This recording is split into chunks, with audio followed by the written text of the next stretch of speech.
The champagne glass shattered against Lena Parker's chest before she even saw it coming. Crystal shards and expensive wine soaked through her only decent dress as laughter erupted around her. She stood frozen in the center of Manhattan's most exclusive charity gala, invisible until that moment, and now visible for all the wrong reasons. But across the ballroom, one man wasn't laughing. Victor DeLuca, the kind of powerful man who made billionaires nervous, watched her with eyes that saw everything. And when their gazes locked, Lena felt something shift, something dangerous, something that would change everything. If you're ready to discover how one humiliating night led to a deal that would rewrite two lives forever, stay with me until the end. And don't forget to hit that like button and comment with your city so I can see how far this story travels. The grand ballroom of the Ashford Hotel glittered like a jewelry box designed by someone with unlimited money and limited taste.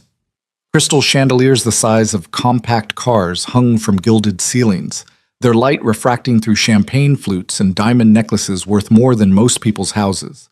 Women draped in designer gowns that cost what Lena Parker made in 6 months glided across marble floors, their laughter tinkling like wind chimes made of coins. Lena stood near the bar, trying to make herself smaller, a skill she'd perfected over 27 years of being overlooked, underestimated, and occasionally trampled by people who never even noticed they'd stepped on her.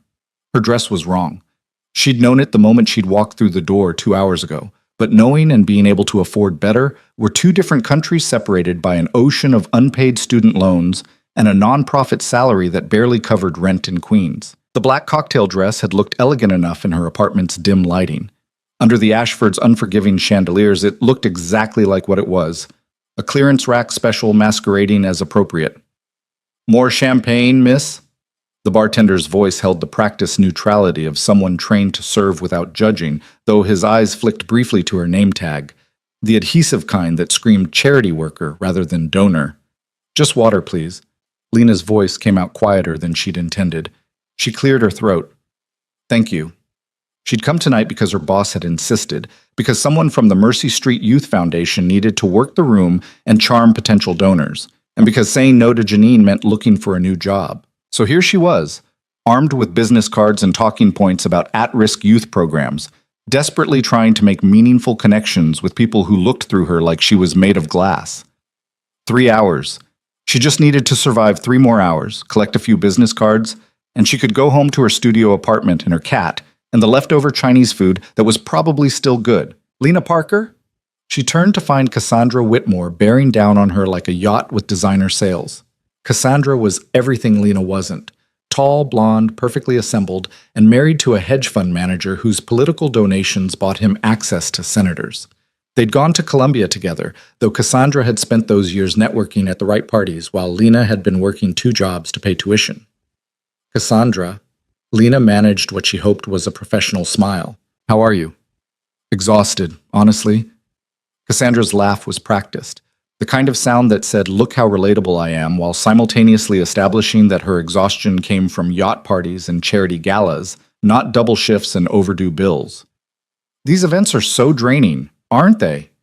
Though I suppose for you it's more like work?" The emphasis on the last word was subtle but unmistakable. Lena felt it land like a paper cut, small, sharp, designed to sting without leaving a visible mark. "I enjoy supporting the foundation," Lena said carefully. "The work we do matters." "Oh, absolutely." Cassandra's eyes had already drifted past her, scanning the room for someone more important.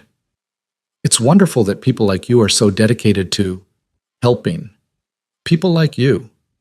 The phrase hung in the air between them, thick with implications. Before Lena could formulate a response that wouldn't get her fired, Cassandra's expression transformed into something that might have been genuine delight if it hadn't been so calculated.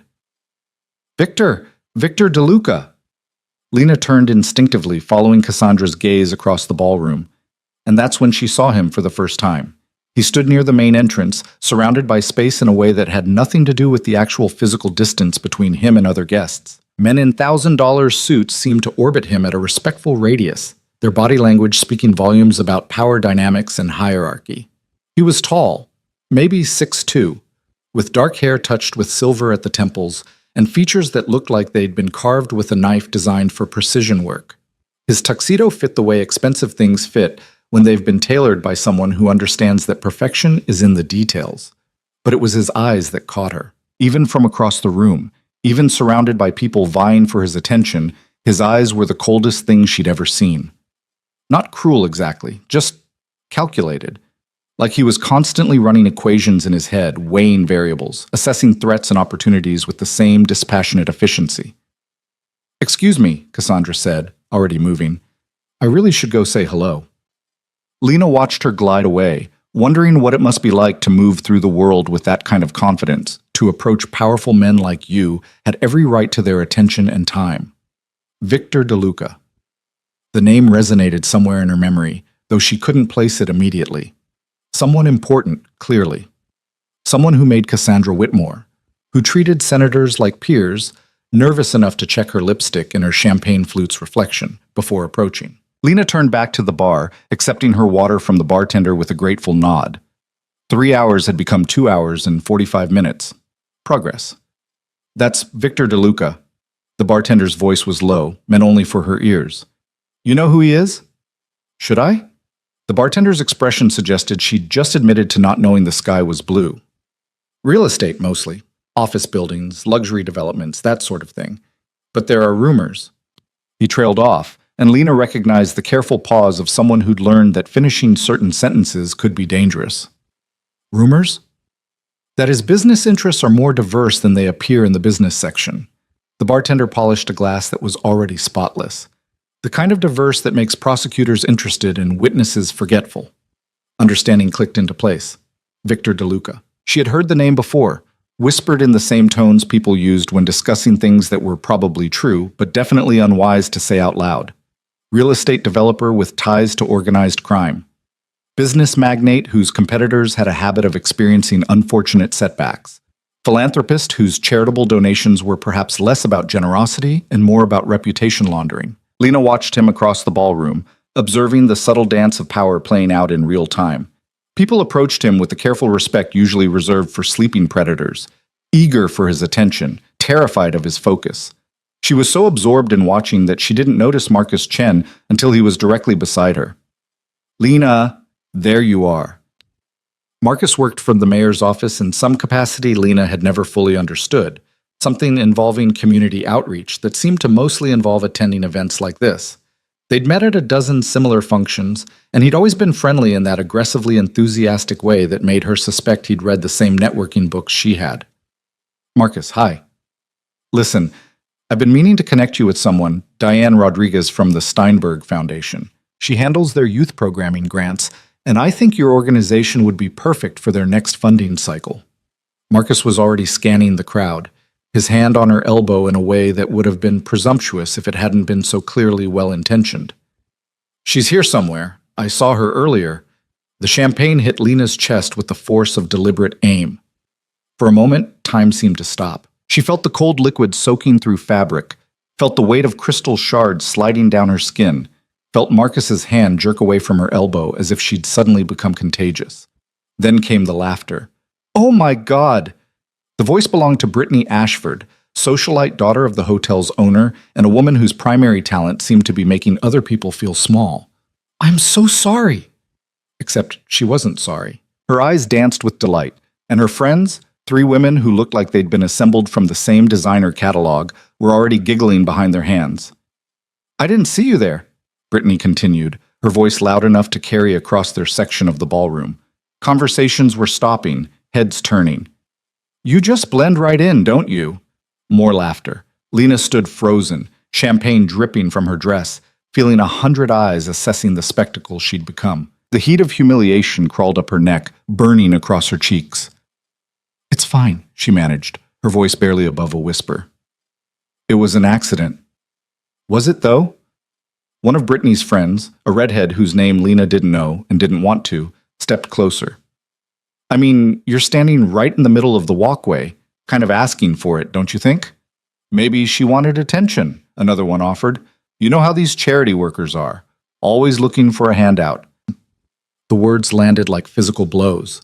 Lena felt herself shrinking, becoming smaller, disappearing even as she stood in the spotlight of their mockery. This was why she hated these events. This was why she spent her life trying to be invisible, because visibility meant this. Being seen only as something to mock, to dismiss, to destroy for entertainment.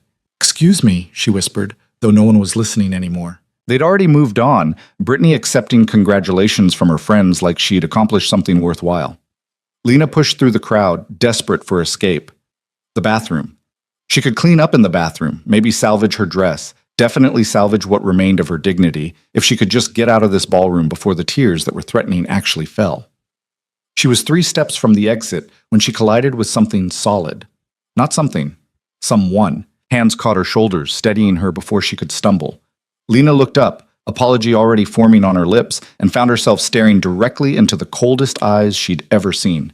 Victor DeLuca stood in front of her, his hands still on her shoulders, his expression unreadable as he took in her champagne-soaked dress and barely controlled expression. "I'm sorry," Lena managed. "I wasn't looking where I was going." He didn't release her immediately. Instead, he studied her with an intensity that made her want to disappear even more than Brittany's mockery had. She could see him cataloging details, the quality of her dress, the name tag she was suddenly desperate to hide, the champagne stains that marked her as a victim, as prey, as someone who'd lost a battle she hadn't known she was fighting. "Are you hurt?" His voice was deep, controlled, with an edge that suggested he was used to being obeyed immediately. "No, I'm fine. Just clumsy." Something flickered in his eyes. Amusement, maybe, or recognition of a lie told badly. His hands dropped from her shoulders, but he didn't step back, didn't move aside to let her pass. That wasn't clumsiness. He glanced past her toward where Brittany and her friends were still laughing. That was deliberate. "It was an accident," Lena said automatically, because that's what you said when powerful people humiliated you. You minimized, you excused, you made it easier for everyone to move past it by pretending it didn't matter. No. The word was flat, final. It wasn't. They stood there, locked in a strange moment of silence, while the gala continued around them. Lena became aware of people watching, of whispers starting to spread. Victor DeLuca was talking to her. Victor DeLuca had his attention focused entirely on her. Victor DeLuca was treating her like she was worth noticing. It was terrifying. "I should go," she said, taking a step back. "Clean up. I'm sorry for bumping into you." "Don't apologize." He said it like a command, and Lena found herself freezing again, caught by the authority in his voice. "You're not the one who should be apologizing." Before she could formulate a response, he moved past her. Not away, past, in the direction of Brittany and her gathered friends.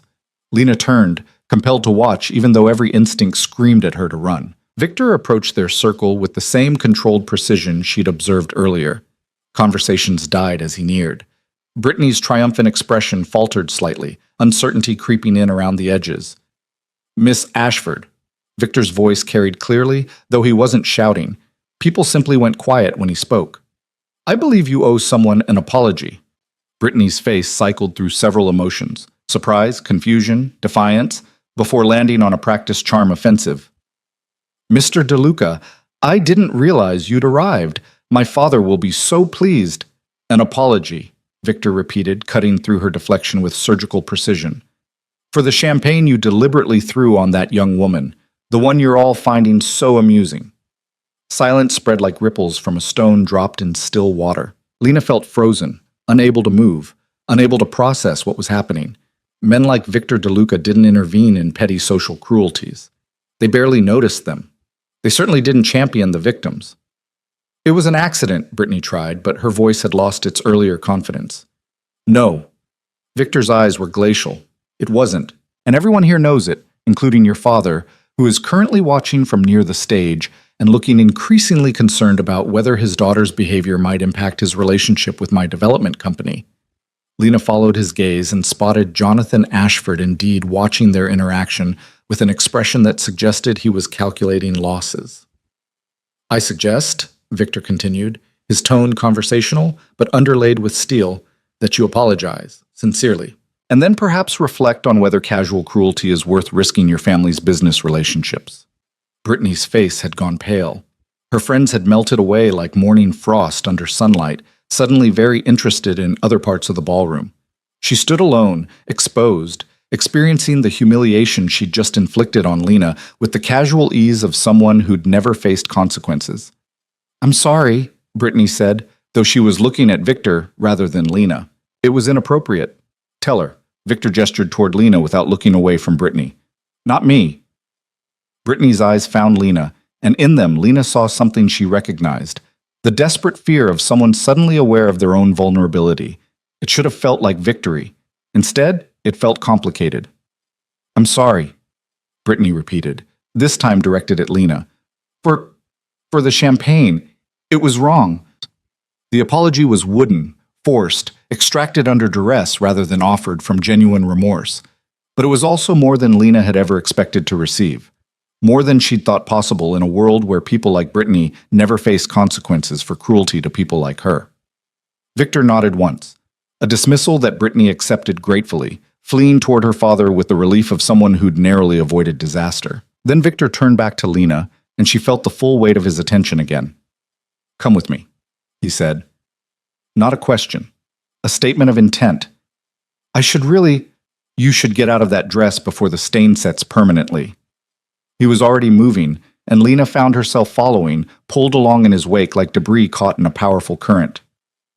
My associate has access to the hotel's executive facilities. You can clean up there. They walked through the ballroom, and Lena became acutely aware of how the crowd parted for them. No one blocked Victor's path. No one even seemed to breathe wrong in his presence. They moved through the gala like a knife through water, leaving whispers and speculation trailing behind them.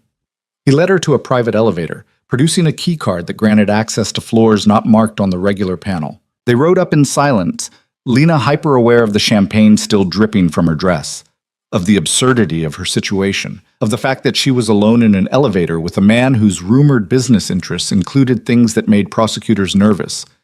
I don't understand, she finally said, because the silence was becoming unbearable. Why did you do that? Victor glanced at her, and for a moment his expression shifted into something that might have been amusement. Do what? Defend me. You don't know me, I'm nobody. Nobody. He repeated the word like he was testing its weight. Is that what you tell yourself?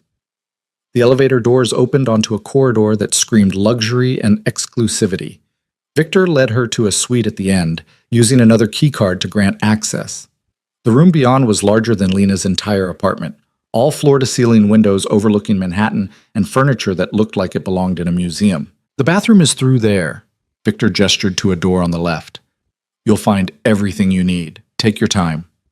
Lena stood in the entrance, suddenly aware of how surreal this entire situation was. She was in a hotel suite with Victor DeLuca, a man whose name was whispered with equal parts respect and fear, and she had absolutely no idea why. I still don't understand, she said again. Victor moved to the windows, looking out over the city with the bearing of someone who owned a significant portion of what he surveyed. When he spoke, he didn't turn around. You are being cruel to yourself, he said, calling yourself nobody, apologizing for existing in spaces where people like her think they have the right to humiliate you without consequences. Now he did turn, and his eyes found hers with laser precision. I don't tolerate that kind of cruelty. Not in my presence. But why do you care? Because I recognize it. His voice held something new now, something that sounded almost like honesty. The way you were trying to disappear, the way you apologized for being pushed. I've seen it before. I've been it before, actually, though that was a very long time ago and in very different circumstances. Lena couldn't imagine this man, this controlled, powerful, dangerous man, ever being anything close to invisible. Go clean up, Victor said, his tone shifting back to command. Then we're going to have a conversation. About what? About whether you're interested in never feeling invisible again. The bathroom was ridiculous, all marble and gold fixtures and towels that were probably worth more than her dress. Lena stood in front of the mirror, taking in her reflection with a clinical eye. Champagne-stained, mascara slightly smudged from the tears she'd refused to let fall, hair escaping from the careful twist she'd spent 20 minutes perfecting. She looked exactly like what she was, someone who didn't belong in places like this, playing dress-up in a world that would never accept her. But she also looked like someone who'd just been defended by one of the most powerful men in New York. Someone who'd been noticed, protected, elevated with a few words and the implicit threat of consequences. It should have felt wrong. It should have felt dangerous. Instead, it felt like possibility. Lena washed the champagne from her skin, using the provided amenities that probably cost more than her monthly grocery budget. The stain on her dress wasn't salvageable, but she did what she could, blotting carefully with towels she was afraid to ruin. When she emerged 15 minutes later, Victor was exactly where she'd left him, standing by the windows with a glass of something amber in his hand. He'd removed his jacket, and in his shirt sleeves he looked somehow more dangerous, like the veneer of civilization had been stripped away to reveal something more fundamental. "Better?" he asked without turning. "Marginally less sticky." That earned her something that might have been a smile. "Sit, please." Lena perched on the edge of an armchair that probably cost more than her car, trying not to let her still damp dress ruin the fabric. Victor moved to sit across from her, his posture relaxed but his eyes still sharp, still calculating. "I'm going to make you an offer," he said. "I'd appreciate if you'd listen to all of it before you respond." "Okay?" "I need a girlfriend." He said it casually, like he was ordering coffee. "Specifically, I need someone to pretend to be my girlfriend for approximately 6 weeks. Someone who will attend events with me, be photographed with me, and generally convince certain people that I'm in a committed, stable relationship." Lena stared at him, convinced she'd misheard. "What?" "In exchange," Victor continued, ignoring her shock, "I'm prepared to offer you $50,000. Half up front, half at the end of the 6 weeks. Additionally, you'll have access to appropriate clothing, transportation, and anything else required to make the arrangement believable. When it's over, we part ways with a clean break and signed NDAs. You want me to be your fake girlfriend?" "Yes." "Why?" "Because I have family members and business associates who believe my personal life should look a certain way. They find my current single status concerning, potentially destabilizing. A girlfriend, the right kind of girlfriend, would address those concerns and allow me to focus on work without constant interference." "Why me?" Lena heard herself ask. "You could have anyone, someone who actually fits in your world, someone beautiful, sophisticated." "You are beautiful." He said it matter-of-factly, like he was stating her height or eye color. "And you have something I need more than sophistication." "What?" "You're not from my world. You don't have connections to families that matter in my business. You have your own motivations, your own life, and $50,000 is enough to make this worth your while without being enough to make you dependent on me continuing to be generous.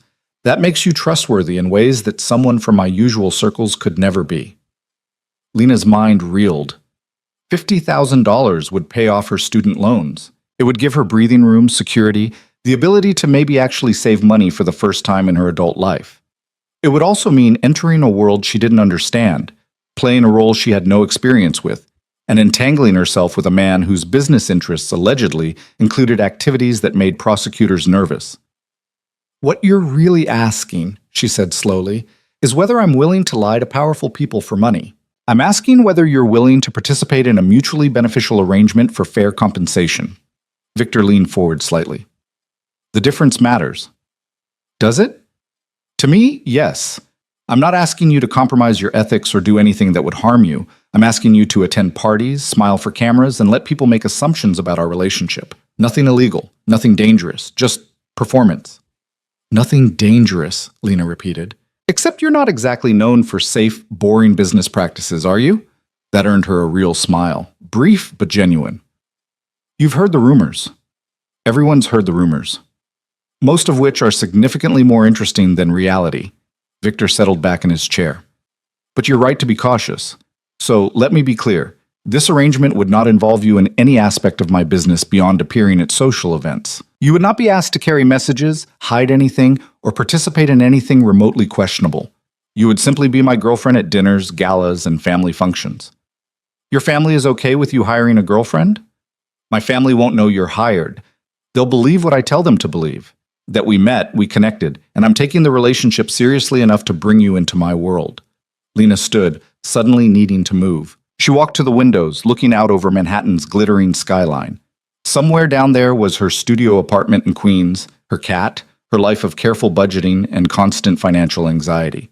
Somewhere down there was the gala where she'd been humiliated, where she'd been invisible right up until the moment she'd become spectacle. "I have conditions," she heard herself say. "I would expect nothing less. What are they?"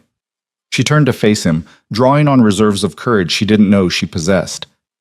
"First, 60,000, not 50. If I'm putting my reputation and possibly my safety on the line, I want fair compensation." Victor's expression didn't change, but she saw approval flicker in his eyes. "Agreed." "Second, I maintain my job and my independence. I'm not moving in with you, I'm not available 24/7, and my career doesn't take a back seat to this arrangement. Reasonable. Agreed. Third, written contract. Everything we're discussing spelled out clearly with both our signatures and a lawyer review before I commit to anything. Sensible. My attorney will draft something by tomorrow. And fourth, Lena paused, gathering her thoughts. If at any point this actually does become dangerous, if you're lying to me about the risks, the deal ends immediately and I walk away with whatever money has already been paid. No questions, no pressure, no consequences. Agreed, Victor said. Though I should clarify that while I can protect you from most threats, entering my world does mean being visible to people who might otherwise never notice you. That visibility itself carries certain risks. People like Brittany Ashford? People significantly more serious than Brittany Ashford. His voice was grave. I won't lie to you, Lena. There are individuals in my sphere who play complicated games with real consequences. By being associated with me, you become a piece on that board. I can ensure that piece is protected, but I can't make you invisible again. Lena thought about the gala downstairs, about Cassandra Whitmore's casual dismissal, and Brittany's deliberate cruelty, about spending her entire life trying to be small enough, quiet enough, invisible enough to avoid exactly the kind of attention that had found her tonight anyway. Maybe it was time to stop hiding. When would this start? She asked. My mother's birthday dinner, Friday night, 4 days from now. That's fast. Welcome to my world. Victor stood, moving to a desk in the corner and retrieving a business card. This is my private number. Text me by tomorrow evening if you're in. If I don't hear from you, I'll understand that you've declined, and we'll both forget this conversation ever happened. Lena took the card, feeling the weight of expensive cardstock between her fingers. And if I do text you? Then we move forward. You meet with my attorney Wednesday to review and sign the contract. Thursday we do wardrobe. You'll need appropriate clothing. Friday you meet my family. He paused. And for 6 weeks you become the woman who captured the attention of Victor DeLuca. The woman who what? Who made me notice her in a room full of people I've known for years. His eyes held hers. Who negotiated like she knew her worth instead of accepting the first offer. Who asked the right questions and demanded the right protections. You're already playing the role better than you realize. Lena looked down at the card in her hand, at the embossed name and number that represented a door to a completely different life. Temporary, yes. Risky, probably. But also filled with possibility. I should go, she said, before people start talking more than they already are. Let them talk. Victor moved to the door, opening it for her. Speculation works in our favor. By the time you decide whether to accept my offer, half of New York will already believe we're together. They walked back to the elevator in silence. As the doors opened, Lena turned to face him one more time. Why does it matter? She asked. What your family thinks about your personal life. For a moment, she thought he wouldn't answer. Then, because in my world, everything is leverage. Everything is strategy. And vulnerability, real or perceived, is dangerous. A girlfriend makes me look stable, committed, human.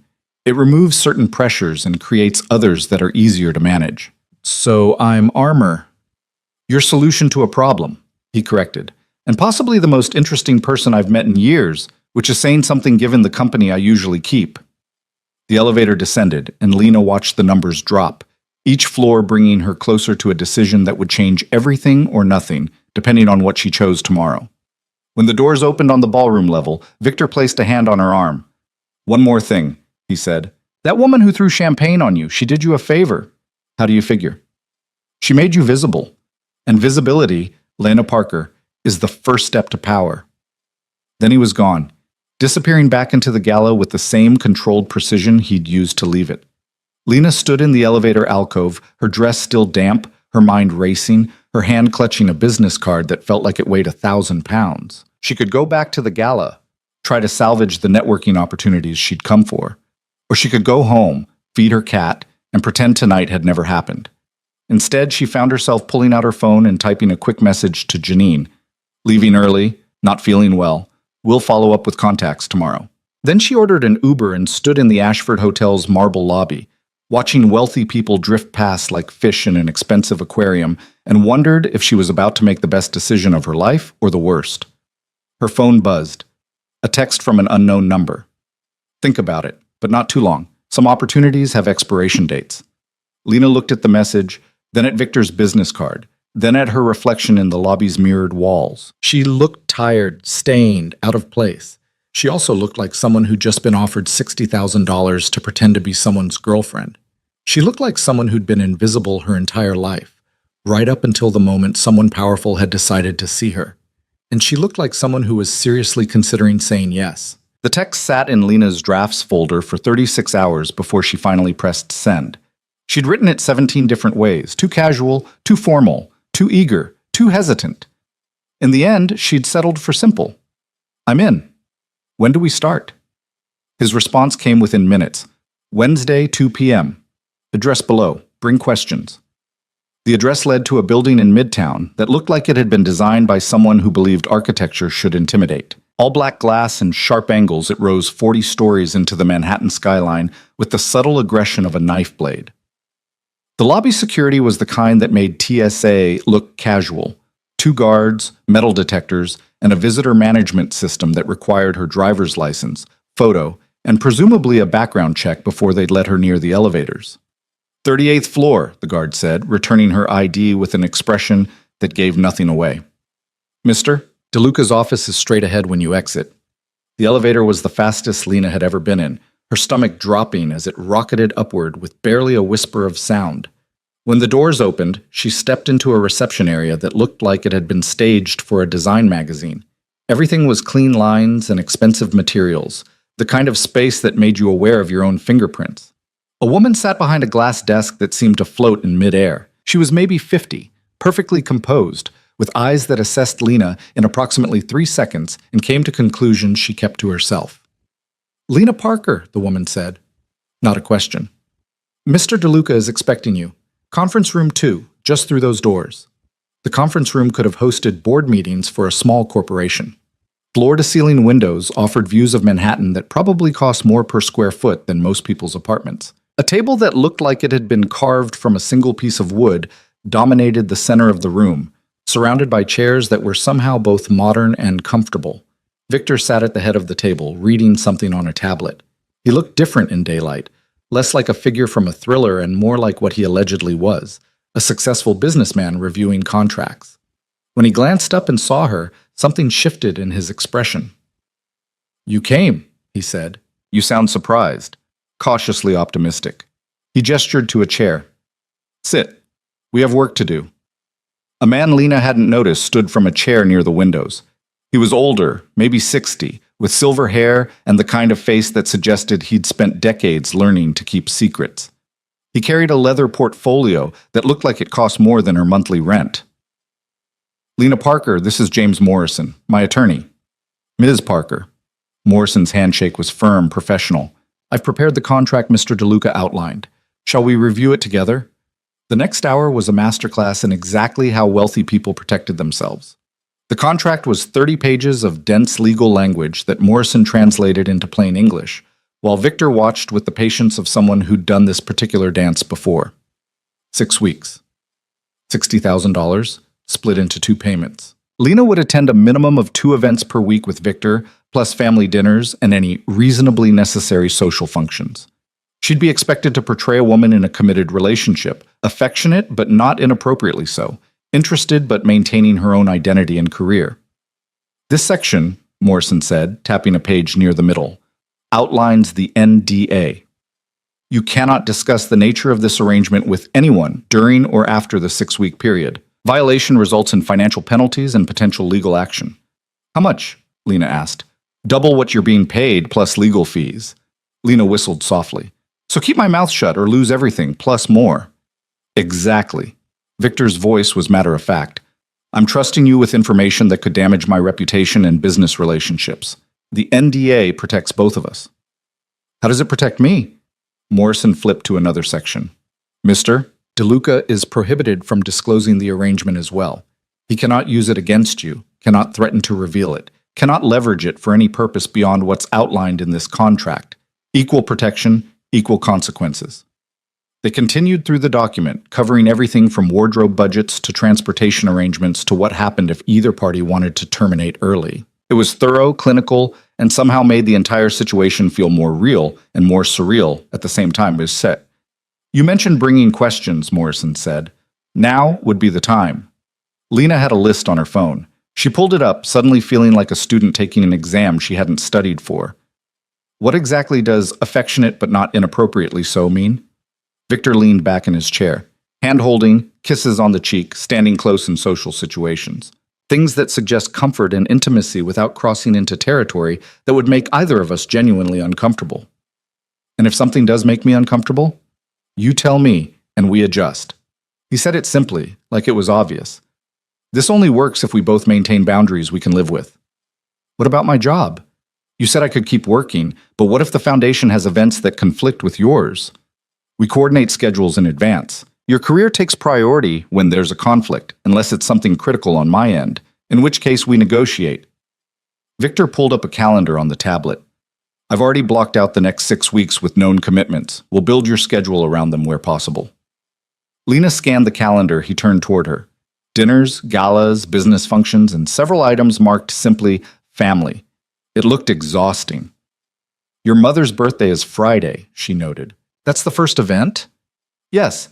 Dinner at my mother's home in Connecticut. My brother will be there with his wife, probably my sister, if she's in town, and various cousins and family friends.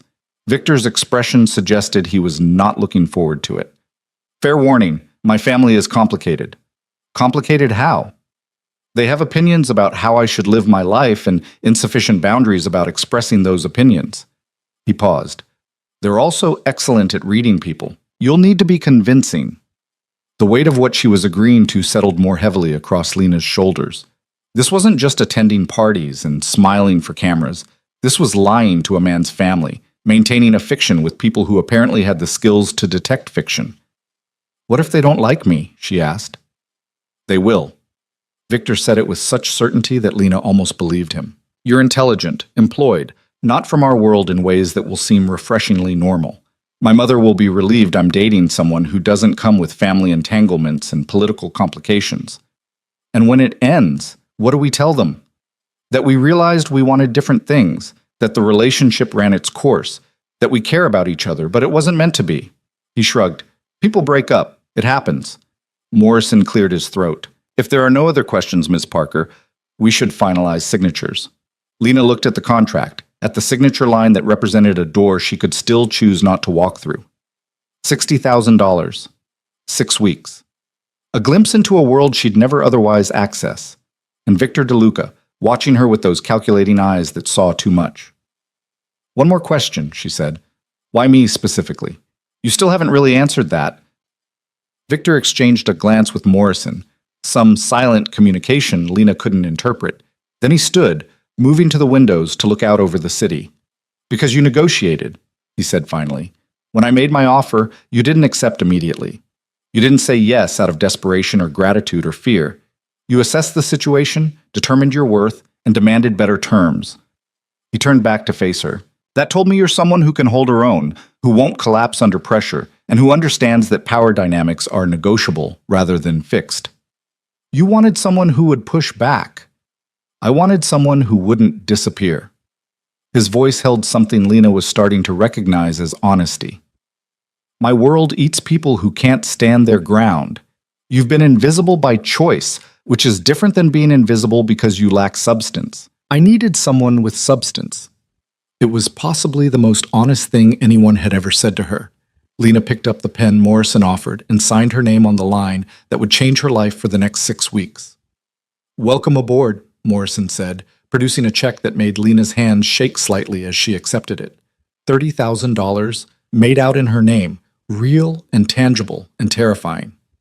Thursday morning, 10 a.m., Victor said. You have an appointment with Simone Laurent. She handles wardrobe for several people in my circle. She'll get you set up with everything you need for Friday and beyond. Where? Her studio in Soho. I'll text you the address. Victor moved back to the table, retrieving a small box Lena hadn't noticed earlier. One more thing. He opened the box to reveal a necklace, delicate gold chain with a pendant that caught the light like captured fire. Even Lena's untrained eye recognized quality when she saw it. I can't accept that, she said immediately. It's not a gift. It's a prop. Victor lifted the necklace from its box. When we appear together, you need to look like someone I would invest in. This helps sell that image. It looks expensive. It is expensive.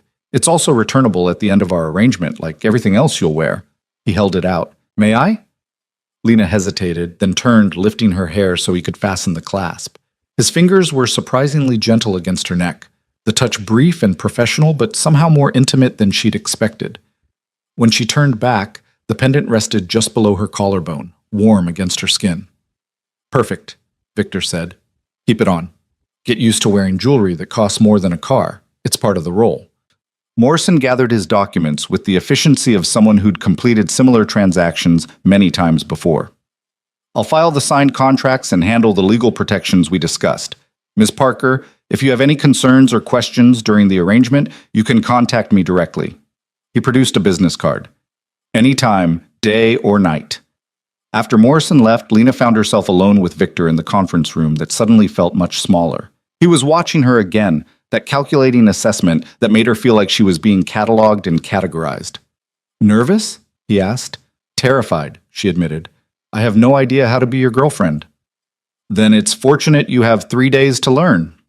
He gestured for her to follow him out of the conference room, back through the reception area where the perfectly composed woman didn't even glance up, and into his private office. The space was exactly what Lena would have expected, minimalist, expensive, dominated by windows that turned Manhattan into a backdrop. But there were also unexpected details, a shelf of what looked like first edition books, a photograph of a younger Victor with an older woman who had his eyes, and a small bronze sculpture that seemed out of place among the modern design. Sit, Victor said, settling behind his desk. We need to establish our story. Our story? How we met, how we fell for each other, the details people will ask about, especially my family. He pulled up a document on his computer. I've drafted something basic, but it needs your input to be believable. For the next hour, they built a fiction. They'd met at a fundraiser 3 months ago, close enough to the gala to use it as partial truth, far enough back to suggest a developing relationship. He'd been struck by her dedication to her work. She'd been impressed by his unexpected interest in youth programming. They'd started with coffee, moved to dinners, discovered a connection that surprised them both. Keep it simple, Victor advised. The best lies are closest to truth. You do work in nonprofits. I do attend charity functions. We could plausibly have met that way. And why did we wait 3 months to go public? I'm private about my personal life. You were cautious about dating someone with my reputation. We wanted to be sure before involving family and making it official. He looked at her critically. That works with your personality. You would be careful. I am careful. I know. It's one of your more useful qualities. Lena wasn't sure if that was a compliment or an observation. With Victor, the line seemed deliberately blurred. What do I need to know about your family? She asked. Victor's expression shifted into something that might have been resignation. My mother, Catherine, is the family matriarch. She's elegant, intelligent, and has very specific ideas about appropriate behavior and social obligations. She'll be polite to you, but she'll also be evaluating whether you're suitable for her son. Suitable how? Educated, employed, capable of navigating social situations without embarrassing the family name. Not gold-digging, not unstable, not likely to cause scandals. He paused. She'll also want to know if you're serious about me, which is ironic since this entire arrangement is designed to fake exactly that.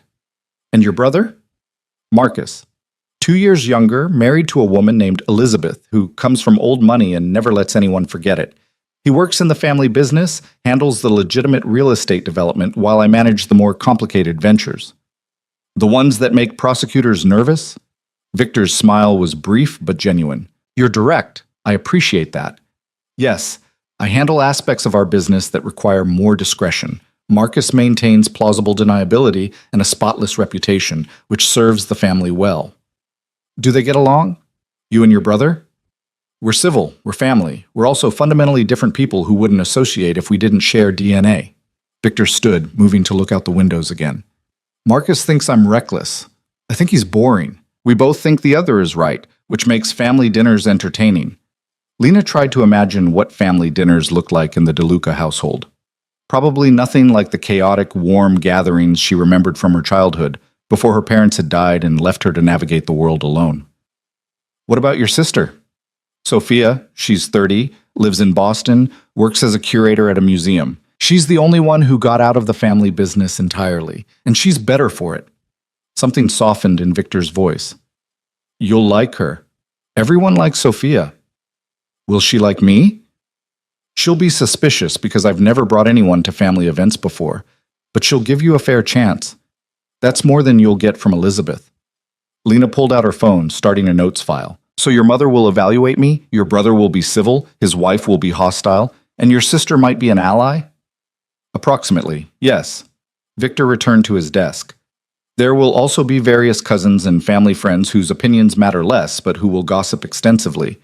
Smile, be polite, show appropriate interest in my work without asking questions you shouldn't, and demonstrate that you have your own life and identity beyond being my girlfriend. That last part should be easy, since I do actually have my own life. Which is why this might actually work. Victor checked his watch. Thursday morning, 10 a.m. Simone will have you for several hours. She's efficient but thorough. Let her do her job. What's her job exactly? Making you look like you belong in my world.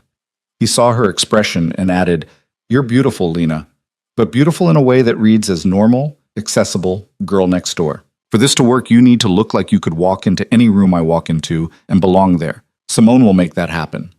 It should have felt insulting. Instead, it felt like honesty, and Lena was starting to appreciate Victor's brutal clarity. He didn't dress things up in polite fiction. He stated facts and let her decide how to feel about them.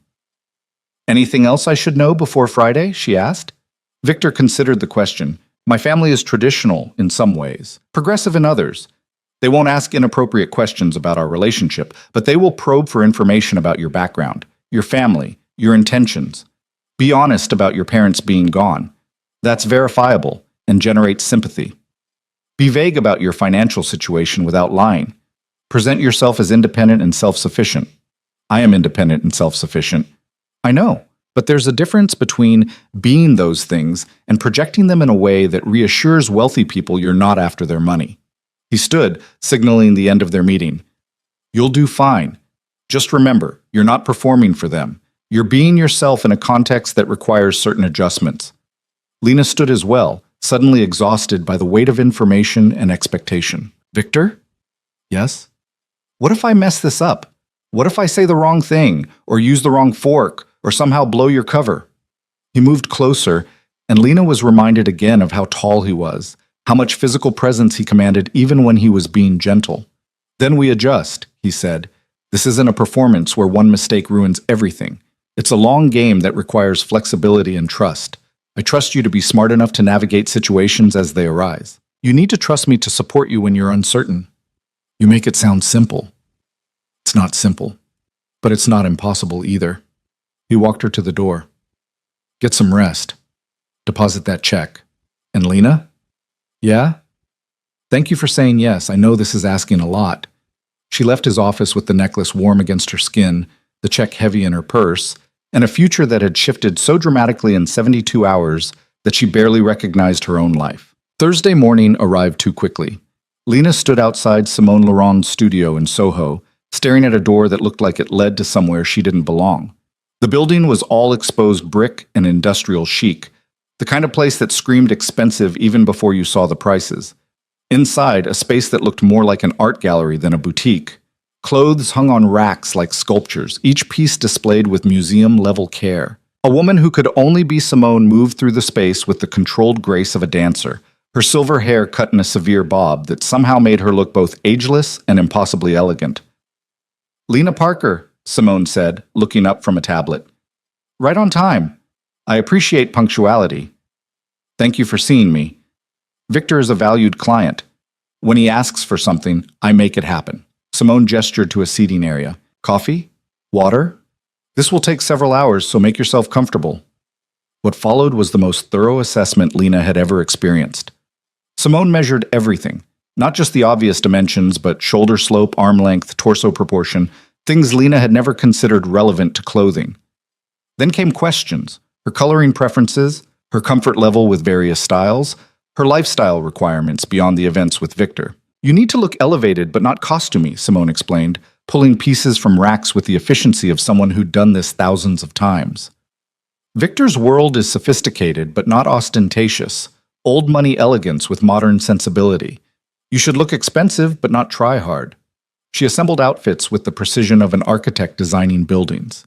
a silk blouse and champagne that made Lena's skin glow, trousers that fit like they'd been made for her body specifically, a cocktail dress in deep emerald that transformed her from ordinary to striking without her understanding exactly how. This, Simone said, holding up a dress in midnight blue, is for Friday. Family dinner requires something that reads as respectful, elegant, appropriate for meeting parents without looking like you're trying too hard to impress. Lena tried it on in a dressing room that was nicer than her entire apartment. The dress was simple, long sleeves, modest neckline, hem that hit just above the knee, but the cut and fabric elevated it into something special. She looked like someone who belonged at family dinners in Connecticut estates. She looked like someone who could be Victor DeLuca's girlfriend. Perfect, Simone said when Lena emerged. You have good posture, which helps. And you're comfortable in your body, which reads as confidence even when you're nervous. How can you tell I'm nervous? Because everyone is nervous their first time in my studio, but you're not letting it make you small, which matters. Simone made notes on her tablet.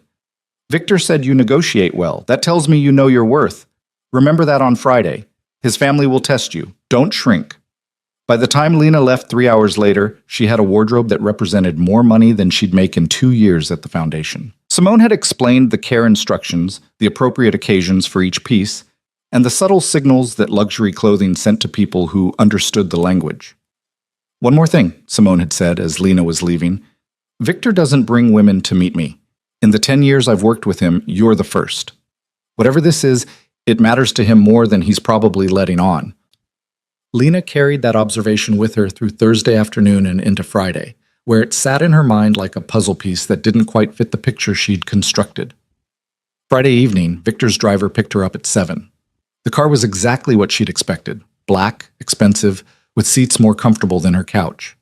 The driver was polite and silent, navigating through Manhattan traffic with the calm efficiency of someone who did this route regularly. Lena wore the midnight blue dress, the gold necklace, and shoes that Simone had insisted were both elegant and comfortable enough to survive a multi-hour dinner. Her hair was twisted up in a style she'd practiced 3 times, and her makeup was subtle but polished. She looked like someone who could be Victor DeLuca's girlfriend. She felt like an imposter about to be exposed. The drive to Connecticut took 90 minutes, the city gradually giving way to suburbs and then to estates hidden behind walls and gates. When they finally turned onto a private drive, Lena felt her stomach clench with nerves. The house was smaller than she'd expected, but no less impressive. Classic colonial architecture updated with modern touches, surrounded by grounds that looked professionally maintained. Warm light spilled from windows, and several cars were already parked in the circular drive. Victor stood on the front steps, waiting. He wore a dark suit without a tie, the kind of casually elegant that probably required more effort than it appeared. When he saw the car, something in his posture relaxed slightly. The driver opened her door, and Lena stepped out into the cool evening air. Victor moved down the steps to meet her, and for a moment they simply looked at each other. "You look beautiful," he said quietly. "Simone's work?" "Simone doesn't make people beautiful. She just helps them show what's already there." He offered his arm. "Ready?" "Absolutely not." That earned her a real smile. "Then let's go meet my family and pretend we both know what we're doing." Lena took Victor's arm, feeling the solid warmth of him through the expensive fabric of his suit. They climbed the steps together, and she was acutely aware of how her heels clicked against stone, how the cool evening air raised goosebumps on her arms, how everything about this moment felt both surreal and inevitable.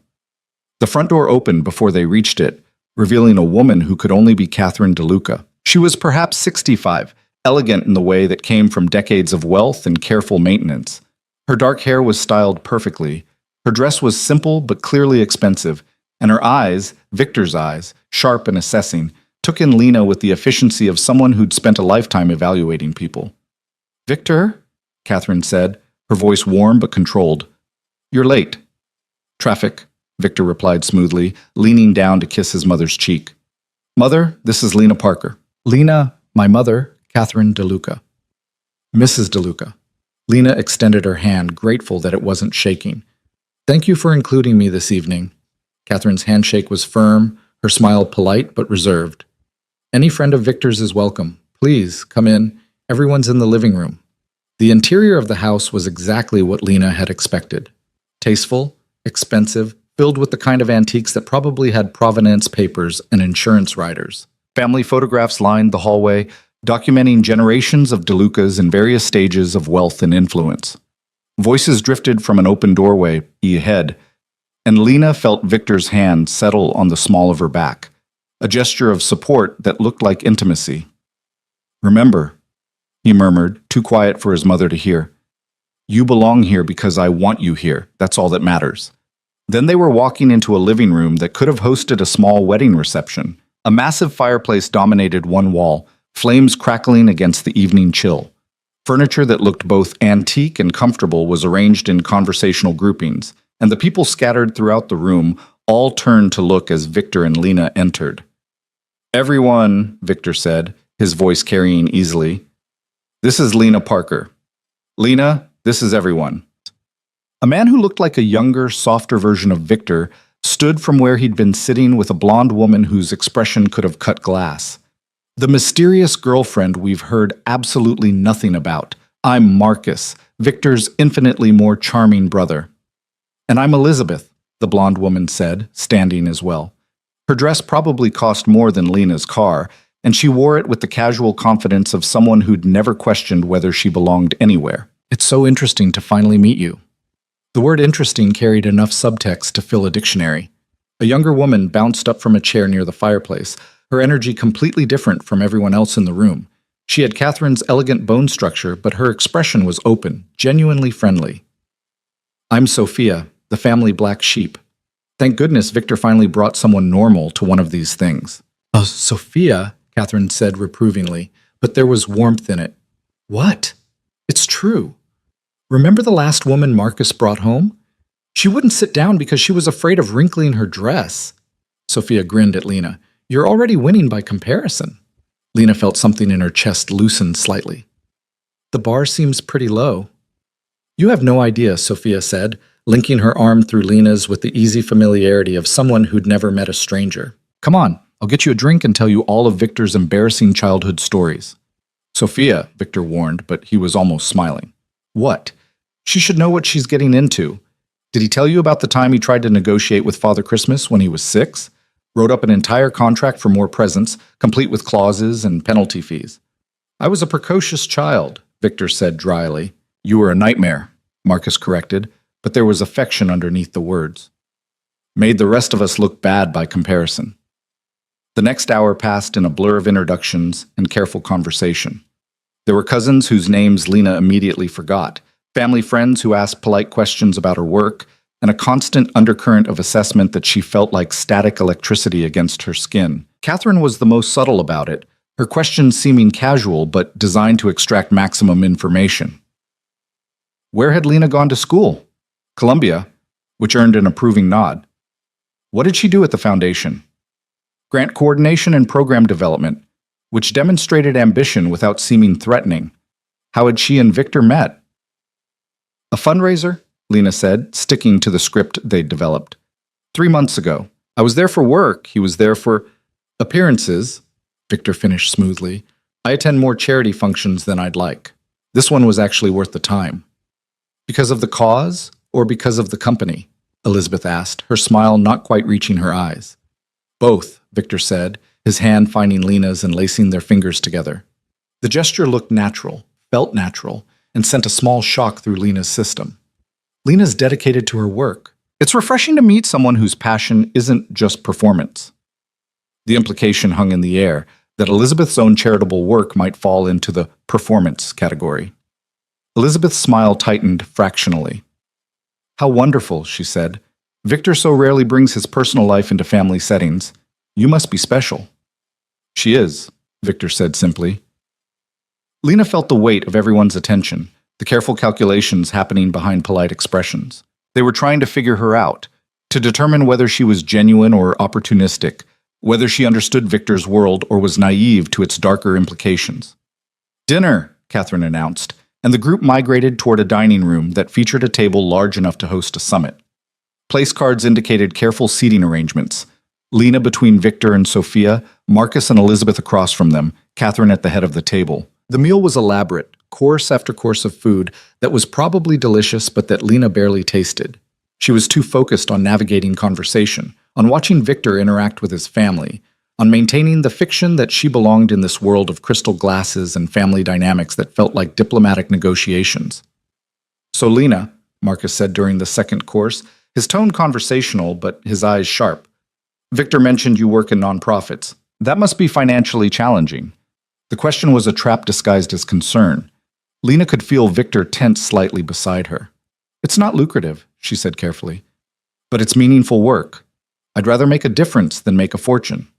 "How admirably noble," Elizabeth said, "though I suppose it helps to date someone who's already made the fortune." The implication was clear as glass. Lena felt anger flash hot in her chest, but she kept her voice level. "Actually, I've been supporting myself since I was 18. My relationship with Victor has nothing to do with his financial situation." "Of course not," Elizabeth said, though her tone suggested she believed the opposite. "I'm sure the fact that he can afford to take you to places you'd never access otherwise is purely coincidental." "Elizabeth," Catherine's voice was quiet but carried warning. "That's enough. I'm just being honest. We're all thinking it." Elizabeth took a sip of wine, her eyes never leaving Lena's face. "She appears out of nowhere, no family connections, no wealth, working a job that pays barely above poverty level. And we're supposed to believe this is true love?" The silence that fell across the table was heavy enough to suffocate. Lena felt her face flush, felt the familiar urge to make herself small, to apologize, to disappear. Then she felt Victor's hand cover hers under the table, steady and warm. "Actually," Lena heard herself say, her voice stronger than she felt, "you're right that we come from different worlds. Victor grew up with resources I couldn't imagine. I grew up with parents who taught me that character matters more than money, right up until they died when I was 17 and left me to figure out the world alone." She saw Catherine's expression shift, something that might have been sympathy crossing her features. "I work in nonprofits because I watched my parents volunteer every weekend at shelters and food banks, and I wanted to honor that. I live modestly because I'm still paying off student loans from a degree I earned without family money or connections. And I'm dating Victor because he's the first man I've met who looks at me and sees someone worth his time, not just someone to overlook or mock." Lena met Elizabeth's eyes directly. "So yes, we're from different worlds, but that doesn't make this any less real." The words hung in the air, and Lena felt a small tremor of fear. She just delivered an impassioned defense of a relationship that didn't exist, to people who were frighteningly good at detecting lies. Then Sophia started clapping, slowly at first, then with genuine enthusiasm. Finally, someone who doesn't just roll over when Elizabeth goes for the throat. "Sophia," Marcus said tiredly. "What?" "She does it to everyone, and everyone usually just takes it because they're terrified of offending the family." Sophia raised her glass toward Lena. "I like you. You've got spine." Catherine was watching Lena with an expression that was difficult to read. "I apologize for Elizabeth's rudeness. Your background is admirable, and your dedication to your work speaks well of your character." "Thank you," Lena said quietly. Victor's hand was still covering hers under the table, and when she glanced at him, she saw something in his eyes that looked almost like pride. The rest of dinner passed more smoothly, though Lena was exhausted from maintaining her composure. They discussed Catherine's upcoming charity gala, Marcus's latest development project, Sophia's exhibition opening in Boston. The conversation flowed around Lena like water around a stone, and she found herself genuinely enjoying moments of it, particularly Sophia's stories, and the way Victor's usual control softened slightly when talking with his sister. After dinner, the group migrated to the living room for coffee and dessert.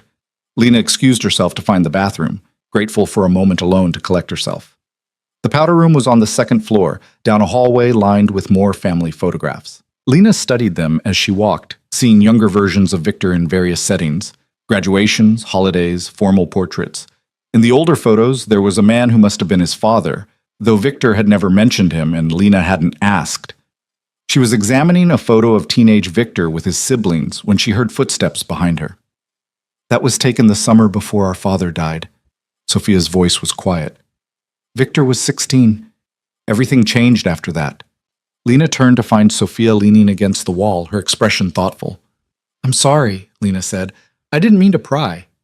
"You're not prying. You're trying to understand the man you're dating, which is more than most of Victor's previous companions ever bothered to do." Sophia moved closer, studying the photograph. "He took over the family business when he was barely 23. Marcus was supposed to, but Victor pushed him aside, said he was better suited for it. He was right, but it created tension that's never fully healed." Why are you telling me this? Because Victor doesn't let people in. Not really. He's charming and controlled, and he'll give you his time and attention, but he won't give you himself. Sophia met Lena's eyes. But the way he looked at you tonight when Elizabeth attacked you, I haven't seen that kind of protective intensity from him in years. Maybe ever. Lena's heart was beating faster. We've only been dating 3 months.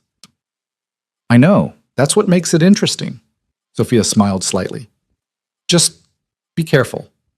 Victor's world is more complicated than it appears, and the people in it play games with real consequences. If you matter to him, and I think you might, that makes you a target. Before Lena could respond, her phone buzzed in her clutch.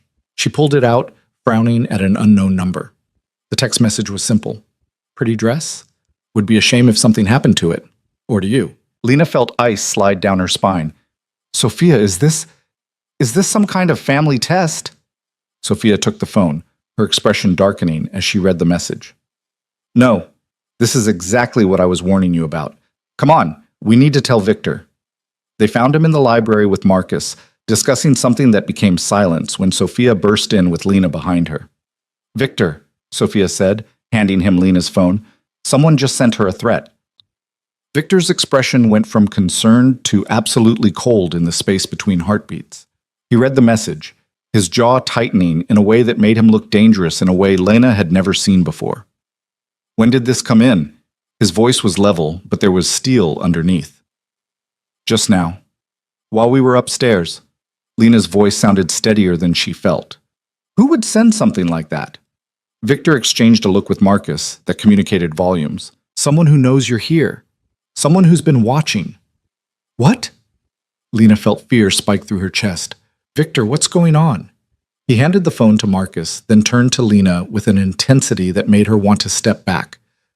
There are people who would use you to get to me. I thought we had more time before they noticed you, but I was wrong. Use me how? As leverage, as a weakness they can exploit. His hands clenched into fists at his sides. I should never have brought you into this. You should have what? Lena interrupted, her own anger rising to meet her fear. Warned me that dating you came with death threats? That was probably information I needed before I signed a contract and met your family. The contract outlined potential risks, Victor said, but he sounded less certain. It mentioned visibility and attention, not threatening text messages from people watching me. Lena's voice rose despite her effort to control it. Who sent this? Who's threatening me? Marcus cleared his throat. Probably Konstantin Volkov. He's been trying to expand into Victor's territory for months. This is exactly his style. Subtle intimidation, showing that he can reach you anywhere. The name meant nothing to Lena, but the way both brothers said it made her understand it should terrify her. I'm taking you home, Victor said, already pulling out his phone. Anthony will drive you back to the city, and I'm putting security on your apartment. Security? Victor, I can't afford— This isn't negotiable. His voice was hard, absolute. You're in danger because of me. I'm fixing it. By locking me up and posting guards? Lena felt hysteria bubbling up in her chest. This is insane. This whole situation is insane. I signed up to pretend to be your girlfriend at parties, not to become a target for criminals. I know. Something in Victor's expression cracked slightly. I know, and I'm sorry. But right now, your safety is more important than the contract or the arrangement or anything else. Let me protect you. What about the gala next week? Sophia asked quietly.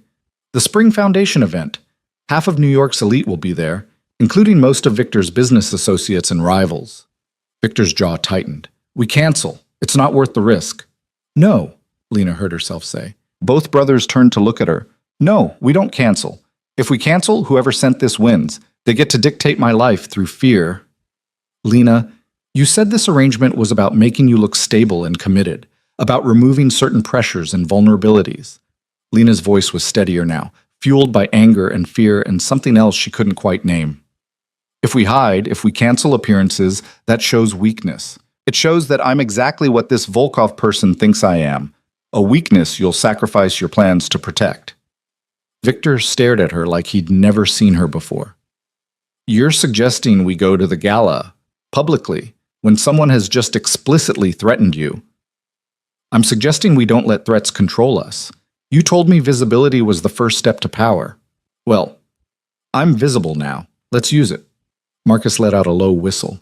She's either incredibly brave or completely insane. Both, Sophia said, and there was approval in her voice. Definitely both. Victor moved closer to Lena, and she saw something shifting in his expression, calculation giving way to something that looked almost like respect. If we do this, if we go to the gala, security will be heavy. You don't go anywhere alone. You stay in my sight at all times. And if I tell you to leave, you leave immediately without argument. Agreed.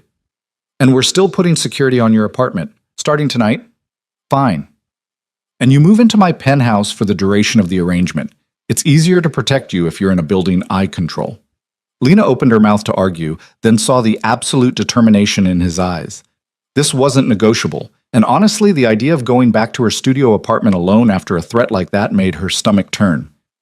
Temporarily, she said. For the 6 weeks. Then I go back to my life. Temporarily, Victor agreed. They stood there, inches apart in his mother's library, staring at each other while Marcus and Sophia watched with undisguised interest. Lena became aware of how close Victor was, how his cologne smelled like something expensive and clean, how his eyes had shifted from cold calculation to something warmer. This is really happening, she said quietly. Someone actually threatened me because I'm pretending to be your girlfriend. Yes. His voice was equally quiet. And I'm going to make absolutely certain that nothing happens to you. That's a promise. Victor doesn't make promises lightly, Sophia said. When he commits to something, he follows through. Even when it's inconvenient or dangerous? Lena asked, still looking at Victor. Especially then, he said. The library door opened, and Catherine appeared, her expression concerned. Is everything all right? Sophia left very quickly. Everything's fine, Victor said smoothly, the shift back to controlled composure happening so fast Lena barely caught it. Lena's not feeling well. I'm taking her home. Catherine's eyes were too sharp to fully believe that, but she nodded. Of course. Lena, dear, I hope you feel better, and please come back soon. Despite Elizabeth's behavior, you're always welcome in this house. Thank you, Mrs. DeLuca. The drive back to Manhattan was tense and silent. Victor sat beside Lena in the back of the car, his attention divided between his phone, where he was apparently coordinating security arrangements, and the road behind them, which he checked obsessively through the rear window. Are we being followed? Lena finally asked. No, but I'm making sure it stays that way. He glanced at her and his expression softened fractionally. I'm sorry, I should have anticipated this. How could you anticipate someone threatening me? Because it's what I would do if I wanted to destabilize a rival, find their weakness, exploit it, create chaos. His voice was matter-of-fact, which somehow made it more chilling. Volkov is following a playbook I know well because I've used it myself. Lena absorbed that information, adding it to her growing understanding of exactly who Victor DeLuca was. Not just a businessman with rumored criminal connections, but someone who understood violence and intimidation as tools, who thought in terms of strategies and exploitable weaknesses. Should I be afraid of you? She asked. Victor turned to look at her fully. No. You should trust that I'm better at this than Volkov is, and that I protect what's mine. I'm not yours. This is a contract. The contract makes you mine for the next 6 weeks. He said it calmly, like he was stating a geographical fact. Which means you fall under my protection, and anyone who threatens you is threatening me. Volkov just made a significant miscalculation. They pulled up to a building in Tribeca that was all steel and glass, modern luxury taken to its logical extreme. Victor's penthouse occupied the entire top floor, accessed by a private elevator that required both a key card and a fingerprint scan. The space that the elevator opened into was stunning, floor-to-ceiling windows offering 360 views of Manhattan, furniture that managed to be both minimalist and comfortable, art on the walls that Lena suspected was original and valuable. Guest room is through there, Victor said, gesturing to a hallway. Bathroom attached. There's security on the building entrance, 2 guards in the lobby, and cameras on every floor. You're safe here. Lena walked to the windows, looking out over the city that had suddenly become more dangerous than she'd ever imagined. Somewhere out there, someone was watching her, threatening her, seeing her as a tool to use against Victor. I need clothes, she said, and my cat, and about 1,000 explanations for what I've actually gotten myself into. Anthony will collect what you need from your apartment tomorrow, including the cat. Tonight you can borrow something of mine. Victor moved to stand beside her at the windows. And as for explanations, what do you want to know? Who is Konstantin Volkov? A rival. Someone who wants what I have and doesn't care about rules or consequences in getting it. What does he want specifically? Territory? Influence? Money? Victor's reflection in the window was harder than his actual expression. He's been pushing into areas I control, trying to undermine my relationships with people who matter. Having me distracted by a girlfriend who's being threatened would serve his interests perfectly. So by refusing to hide, by going to the gala, I'm... what? Calling his bluff? You're demonstrating that you're not a weakness, that threatening you doesn't destabilize me, it just makes me more determined.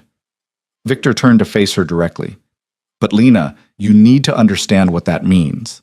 If Volkov realizes intimidation won't work, he might escalate. To what? To actions instead of threats. His voice was gentle but honest. I can protect you. I will protect you. But I can't eliminate the risk entirely, not while you're visible in my world. Lena looked at him, really looked at him, and saw something she hadn't fully recognized before. This man was dangerous, yes. Involved in things that operated outside the law, absolutely. But he was also standing in front of her offering honest assessment of risks instead of comfortable lies. The gala is in 6 days, she said. Yes. Will you teach me what I need to know? Not just how to wear the right dress and use the right fork, but how to actually survive in your world. Something like admiration flickered in Victor's eyes. Yes. Starting tomorrow. Then I'm in, fully in, not just playing a role. Lena felt something settle in her chest, a decision made that would change everything. If someone's going to use me as a weapon against you, I'm going to make damn sure I'm a weapon that knows how to fight back. Victor smiled, and it was the first genuinely warm expression she'd seen from him. Now you're thinking like someone who belongs in my world. Is that a good thing? That depends entirely on what you choose to do with it. He moved toward the hallway. Get some rest. Tomorrow we start training you to be more than just my girlfriend. We make you untouchable. Lena stood alone in the penthouse, looking out over Manhattan and thinking about how dramatically her life had shifted in less than a week. She'd gone from invisible to visible, from safe to threatened, from simple nonprofit worker to woman entangled with a man whose world operated by rules she was only beginning to understand. Her phone buzzed again. Another unknown number, another message. See you at the gala. Lena stared at the words, feeling fear spike through her, and something else, anger. Determination, the absolute refusal to let someone make her small again. She forwarded the message to Victor, then typed her response and sent it before she could second-guess herself. Looking forward to it. Victor appeared in the guest room doorway at 6 the next morning, already dressed in workout clothes, looking like he'd been awake for hours. Get up, he said, not unkindly. We have work to do. Lena groaned into the pillow that was more comfortable than her entire bed at home. It's Saturday. Normal people sleep on Saturday. Normal people don't have rivals sending them death threats. He tossed something soft onto the bed. Gym clothes. They should fit well enough. You have 10 minutes. The gym clothes did fit, and Lena found herself following Victor to a home gym that was better equipped than most professional facilities. Floor-to-ceiling windows offered views of Manhattan waking up, and the space held everything from free weights to machines that looked vaguely medical. Self-defense, Victor said, moving to a padded area in the corner. Basic principles. You need to know how to get away from someone who grabs you, how to create space, how to run effectively in heels if necessary. You're serious about this? Completely. He gestured for her to join him. Come here, I'm going to grab your wrist. I want you to try to break free. What followed was the most physically demanding 2 hours of Lena's life. Victor was patient but relentless, showing her how to twist away from holds, where to strike to cause maximum disruption, how to use an attacker's momentum against them. He pulled his strikes, obviously, but she still ended up with bruises forming on her arms from practicing blocks. The goal isn't to win a fight, he explained, demonstrating a move that would have put her on the ground if he'd followed through. The goal is to create enough chaos to escape. Scream, fight dirty, go for eyes and throat and groin, then run like hell. And if I can't run, then you survive until I get to you. His expression was absolutely serious. Because I will get to you, Lena. That's not negotiable. After the gym came breakfast, prepared by someone Lena hadn't even realized was in the penthouse until they appeared with plates of food that looked like they belonged in a magazine. Then Victor led her to his office, a space dominated by monitors and files and the kind of technology that suggested surveillance capabilities she probably didn't want to think about too carefully. Konstantin Volkov, Victor said, pulling up a photograph on one of the screens. 43, Russian émigré, made his fortune in shipping and legitimate import-export before expanding into less legal ventures. He's smart, ruthless, and has been methodically moving into my territory for 18 months. The man in the photo was handsome in a cold way, with pale eyes and the kind of smile that never reached them. He looked like someone who'd perfected the art of appearing civilized while being fundamentally dangerous. "What does he want?" Lena asked, studying the image. "Everything I have. He sees my operations as inefficient, vulnerable to disruption. He thinks he can do better." Victor pulled up more files: property records, financial documents, photographs of Volkov at various events. "He's not wrong that I have vulnerabilities. Being untouchable means certain people are afraid to move against me directly. Volkov isn't afraid. And threatening me is moving against you indirectly."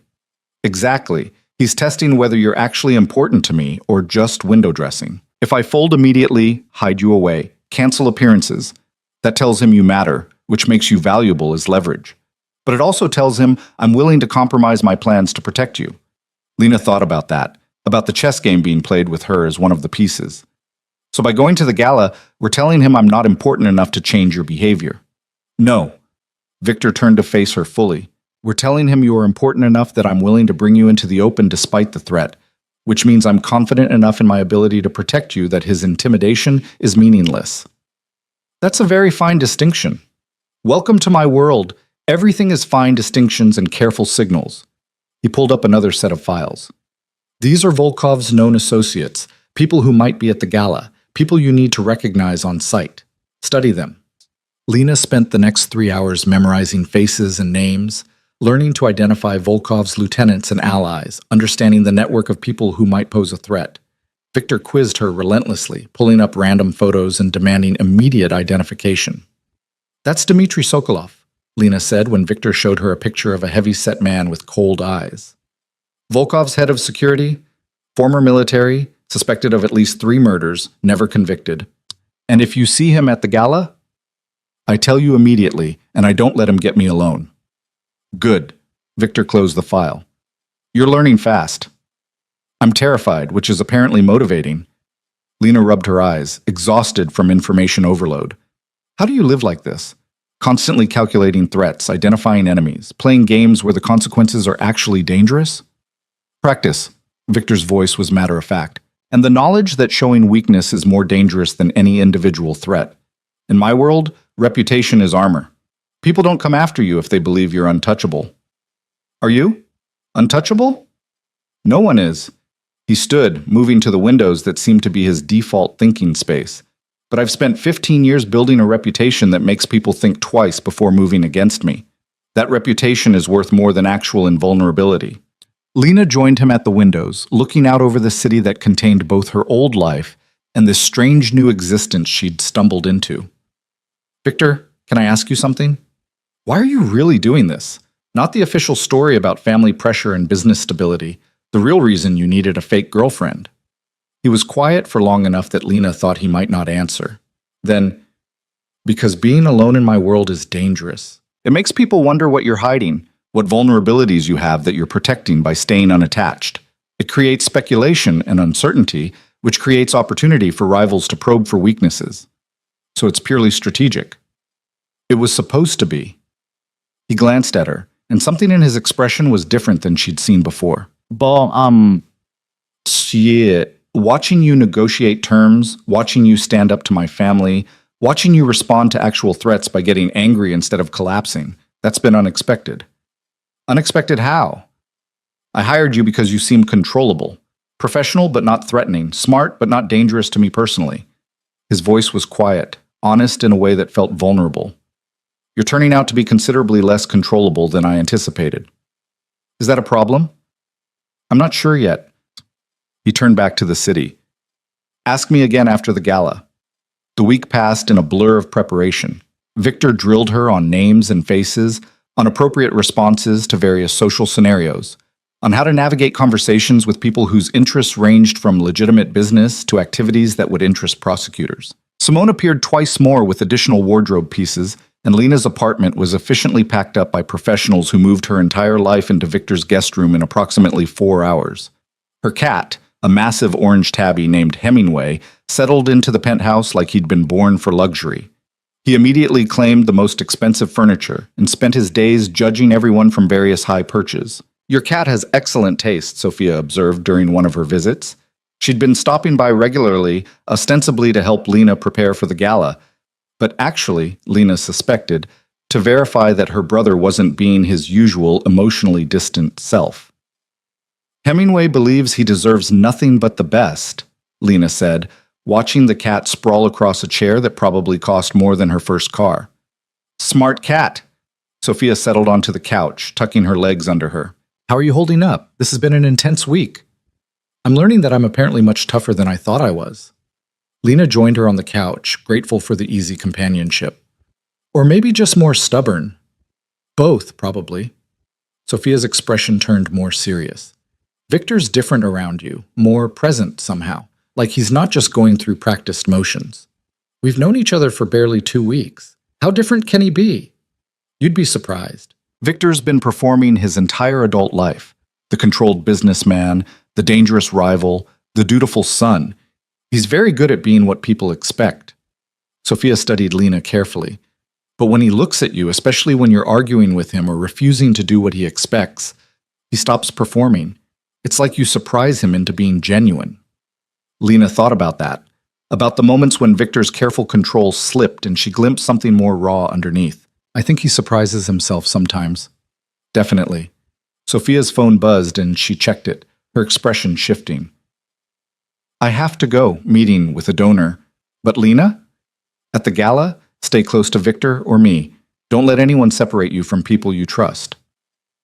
"Sophia, do you really think Volkov would try something at a public event?" "I think Volkov would try anything he thought he could get away with. And a gala with hundreds of people, multiple exits, and chaos as cover, that's exactly the kind of environment he'd exploit." Sophia stood, squeezing Lena's shoulder. "Just be careful. And trust your instincts. If something feels wrong, it probably is." The day of the gala arrived with the kind of perfect spring weather that felt like false advertising. Lena spent the morning trying not to think about the evening ahead, about walking into a room where someone had explicitly threatened her, about playing her role while watching for danger. Simone arrived at 3 with the dress for the evening, a stunning creation in deep sapphire that managed to be both elegant and subtly dangerous. The neckline was modest, but the back plunged dramatically, and the fabric caught light in ways that made Lena look like she was wearing liquid night sky. "You look like someone who belongs at Victor's side," Simone said, making final adjustments. "Powerful in your own right, not just his accessory." "I don't feel powerful, I feel terrified." Power and fear aren't mutually exclusive. Some of the most powerful people I know are the ones who are afraid but do things anyway. Simone stepped back, assessing her work.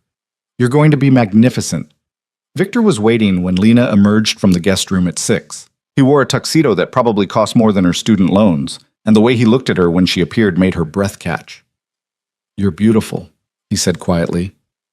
"Simone's work." "No, you." He moved closer, and Lena felt the air between them charge with something she couldn't quite name. "Are you ready?" "No, but I'm going anyway." That earned her a real smile. That's exactly the right attitude. The Spring Foundation Gala was held at a museum in the Upper East Side, the kind of venue that made even arriving feel like a statement. Cars lined up to discharge passengers at a red carpet, where photographers clustered like aggressive flowers, their cameras flashing continuously. "Remember," Victor said as their car approached the entrance, "you belong here because I say you belong here. Anyone who suggests otherwise is wrong." "And if Volkov approaches us?" "He won't. Not directly. He'll send proxies, test boundaries, watch how we respond." Victor's hand found hers. "Stay close to me. If you need to leave my side for any reason, tell me first." They stepped out of the car into a barrage of camera flashes and shouted questions. Victor's hand was steady at the small of Lena's back as they walked the carpet, his expression calm and controlled while Lena tried to remember to breathe and smile. Inside, the museum had been transformed into something out of a fantasy. The main hall soared 3 stories high, its walls lined with art that was probably priceless. A jazz quartet played in one corner while servers in crisp uniforms circulated with champagne and canapes that looked too beautiful to eat. The guests were Manhattan's elite, politicians and business magnates and socialites whose names appeared regularly in the society pages. Lena felt utterly out of her depth and determined not to show it. "Victor!" A man who looked vaguely familiar approached with a woman on his arm. "Good to see you. And this must be the mysterious Lena we've all been hearing about." "Lena Parker, this is David Chen and his wife Michelle.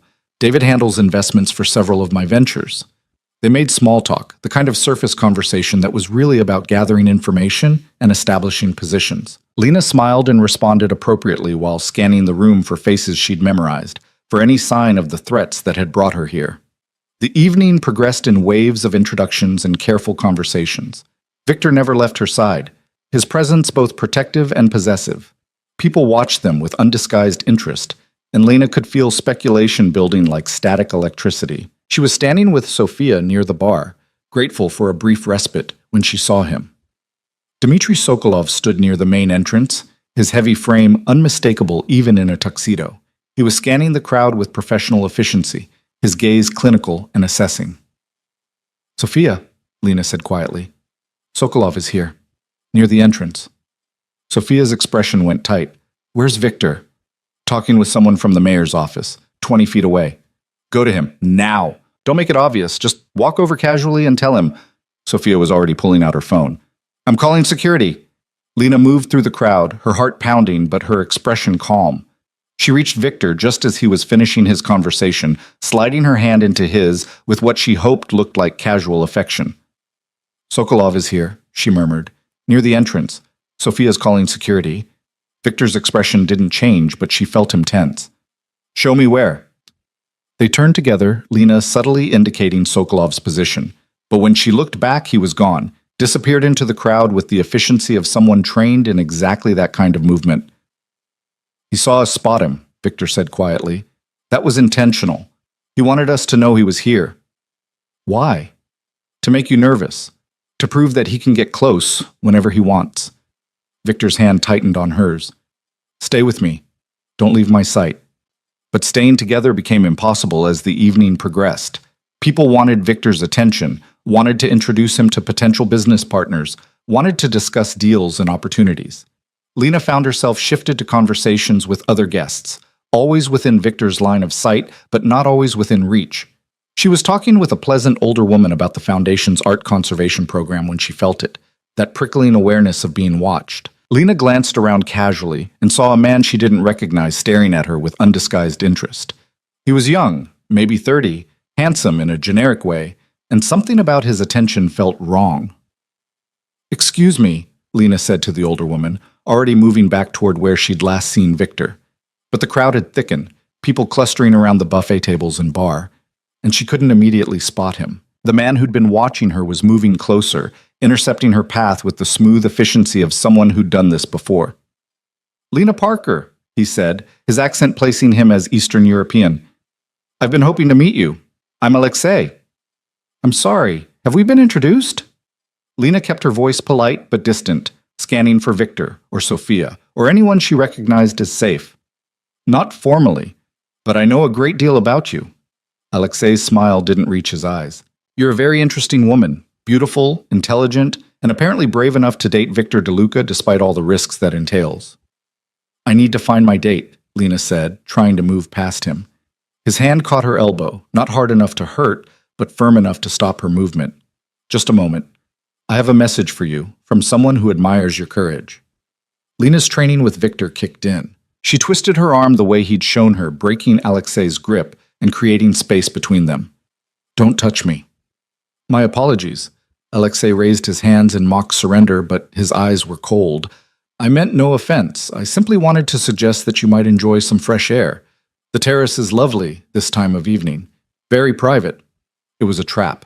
Every instinct Lena had screamed trap, and she took another step back, her eyes searching desperately for Victor. "I'm fine where I am, thank you." "Are you certain? I'd hate for you to miss such a beautiful view." Alexei's smile widened. "Though I suppose the view from Mr. DeLuca's penthouse is quite spectacular as well. You're living there now, aren't you? The 38th floor, southeast corner?" Ice flooded Lena's veins. He knew where she was living. He knew details he shouldn't have access to. "I'm going to walk away now," Lena said, her voice steadier than she felt. And you're not going to follow me. "Of course not. But do consider the terrace. The night air might clear your head, help you think more clearly about the choices you're making." Alexei took a step closer, lowering his voice. "Victor DeLuca is a dangerous man to love, Lena Parker. You should ask yourself if he's worth dying for." Then he was gone, melting back into the crowd before Lena could even process his departure. She stood frozen, her heart racing, trying to decide whether to follow him or find Victor, or Lena. Victor's voice cut through her panic. He appeared at her side, his expression controlled, but his eyes sharp with concern. "What happened? I saw someone talking to you." "Alexei." He didn't give a last name. Eastern European accent, about 6 feet tall, dark hair. Lena's words came fast, her training kicking in. "He knew where I'm living, knew specific details about your penthouse. He tried to get me to go to the terrace alone." Victor's jaw tightened in a way that made him look genuinely dangerous. "Alexei Petrov, one of Volkov's recruiters. He finds vulnerabilities and exploits them." His hand was already on his phone, typing rapidly. "Did he threaten you directly?" "He asked if you were worth dying for." "That's a threat." Victor pulled her closer, his arm around her waist, possessive and protective. "We're leaving." "No." Lena surprised herself with how firm her voice was. "No, we're not. That's exactly what they want. To scare me into hiding, to prove I'm a weakness you'll protect by removing me from play. Lena, you said reputation is armor, that showing weakness is more dangerous than individual threats." She looked up at him, seeing uncertainty in his eyes for the first time. "If we leave now, everyone here sees that I can be intimidated, that you're willing to compromise your plans for me. That makes me more valuable as a target, not less." Victor stared at her like she was a puzzle he couldn't quite solve. "You're suggesting we stay, after someone explicitly threatened your life. I'm suggesting we show them I'm not afraid, that threatening me doesn't work." Lena felt something settle in her chest, a decision made that felt both terrifying and right. "Isn't that what you've been training me for all week? To be someone who can survive in your world?" Sophia appeared beside them, her expression tight with concern. "I saw Petrov talking to you. Are you okay?" "She's fine," Victor said, though he was still looking at Lena with an intensity that made her skin warm, and apparently determined to stay despite reasonable arguments for doing otherwise. "Good," Sophia said firmly, "because leaving would be admitting defeat. But Lena, you need to stay visible in public. Don't go anywhere alone, not even the bathroom. Volkov's people are here, and they're watching for opportunities." "Where's Volkov?" Lena asked. "If his people are here, he must be too." Victor's expression turned calculating. "Probably, but he won't reveal himself directly. He'll watch from a distance, assess how we respond to pressure." "Then let's give him something to assess." Lena took Victor's hand, lacing their fingers together. "Dance with me." "What?" "You heard me. Dance with me, in the middle of the room where everyone can see. Show Volkov and everyone else here that I'm not hiding, not scared, not a weakness to exploit." She met his eyes directly. "Show them I'm yours, and you're confident enough in protecting me that threats don't change anything." Victor's expression shifted into something that might have been admiration. "You're either brilliant or insane. I've been told both are possible simultaneously." He led her to the center of the room where couples were already swaying to the jazz quartet's smooth rhythms. His hand settled at her waist, hers on his shoulder, and they began to move together with surprising ease. "You can dance," Lena observed. "Mandatory childhood lessons. My mother insisted." His voice was quiet, meant only for her. "Lena, what you're doing right now, standing in the open after being threatened, making yourself visible and vulnerable, that takes a kind of courage most people don't possess." "I'm terrified." "I know. That's what makes it courage instead of recklessness." He pulled her slightly closer. "But I need you to understand something. If Volkov escalates, if this becomes actual danger instead of intimidation, I'm going to protect you. Even if that means going to war, even if that means destroying business relationships and burning bridges, you're not expendable." Lena looked up at him, seeing something in his eyes that made her breath catch. "Victor, this is supposed to be fake. A contract, a performance for 6 weeks. I know what it's supposed to be." His voice was rough, honest in a way she'd never heard from him. "I'm telling you what it's becoming." They moved together in silence, surrounded by hundreds of people but locked in a moment that felt intensely private. Lena was aware of eyes watching them, of cameras probably capturing this dance, of Volkov's people somewhere in the crowd assessing and reporting.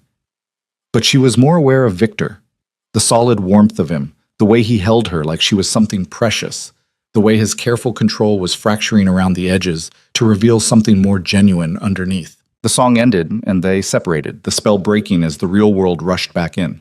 But something had shifted between them, something that made the careful contract and negotiated terms feel suddenly insufficient. Mr. DeLuca. A server approached with a silver tray holding a single envelope.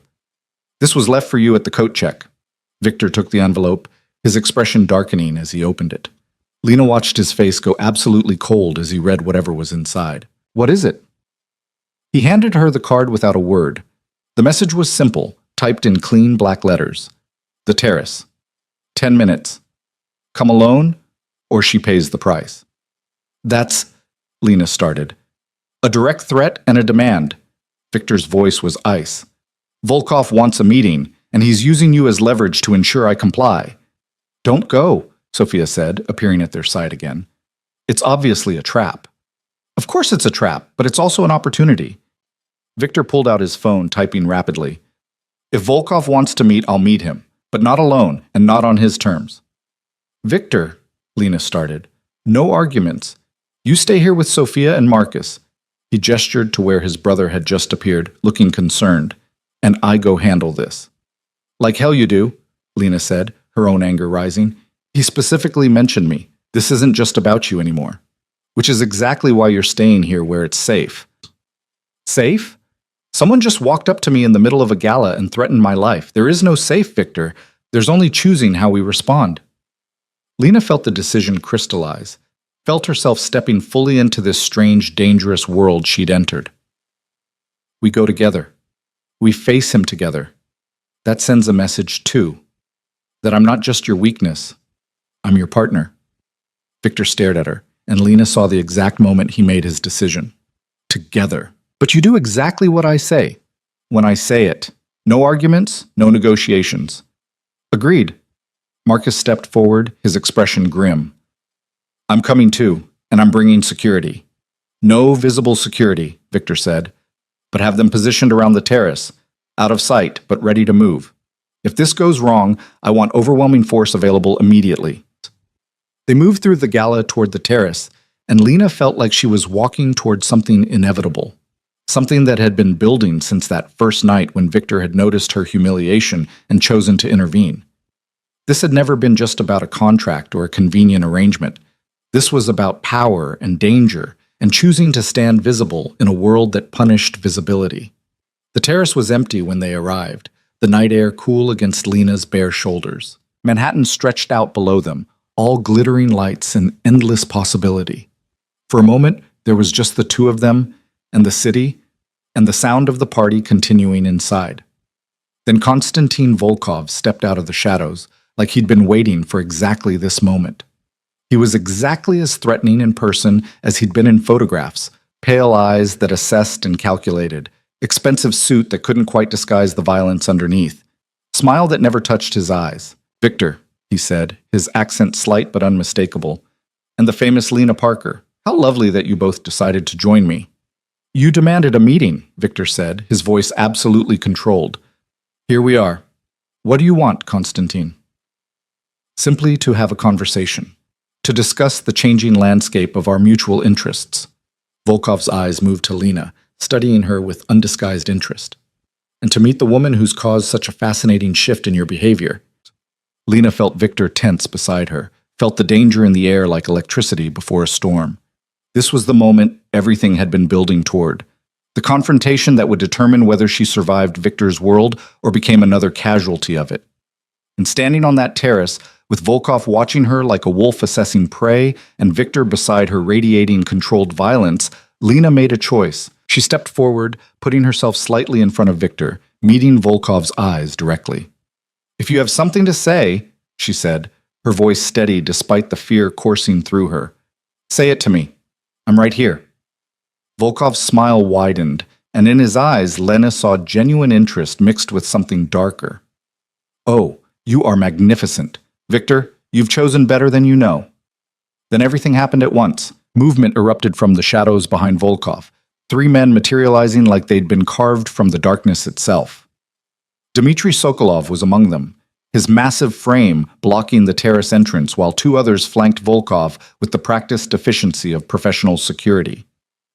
But Victor had been expecting exactly this. His hand shot out, pulling Lena behind him with controlled force, just as Marcus appeared from the opposite side of the terrace with four men whose movements screamed military training. The space that had seemed empty moments ago was suddenly crowded with tension and barely restrained violence. Interesting, Volkov observed, seemingly unconcerned by the sudden shift in numbers. You anticipated my precautions. I anticipated you'd try something stupid at a public event where witnesses and cameras make actual violence problematic for both of us. Victor's voice was ice and steel. What I didn't anticipate was you being foolish enough to threaten someone under my explicit protection. Threaten? Volkov's eyebrows rose in mock surprise. I've simply been admiring your choice in companions. Lena Parker is fascinating. Educated, employed, brave enough to stand on this terrace despite knowing I could end her with a single word. That takes remarkable courage or remarkable stupidity.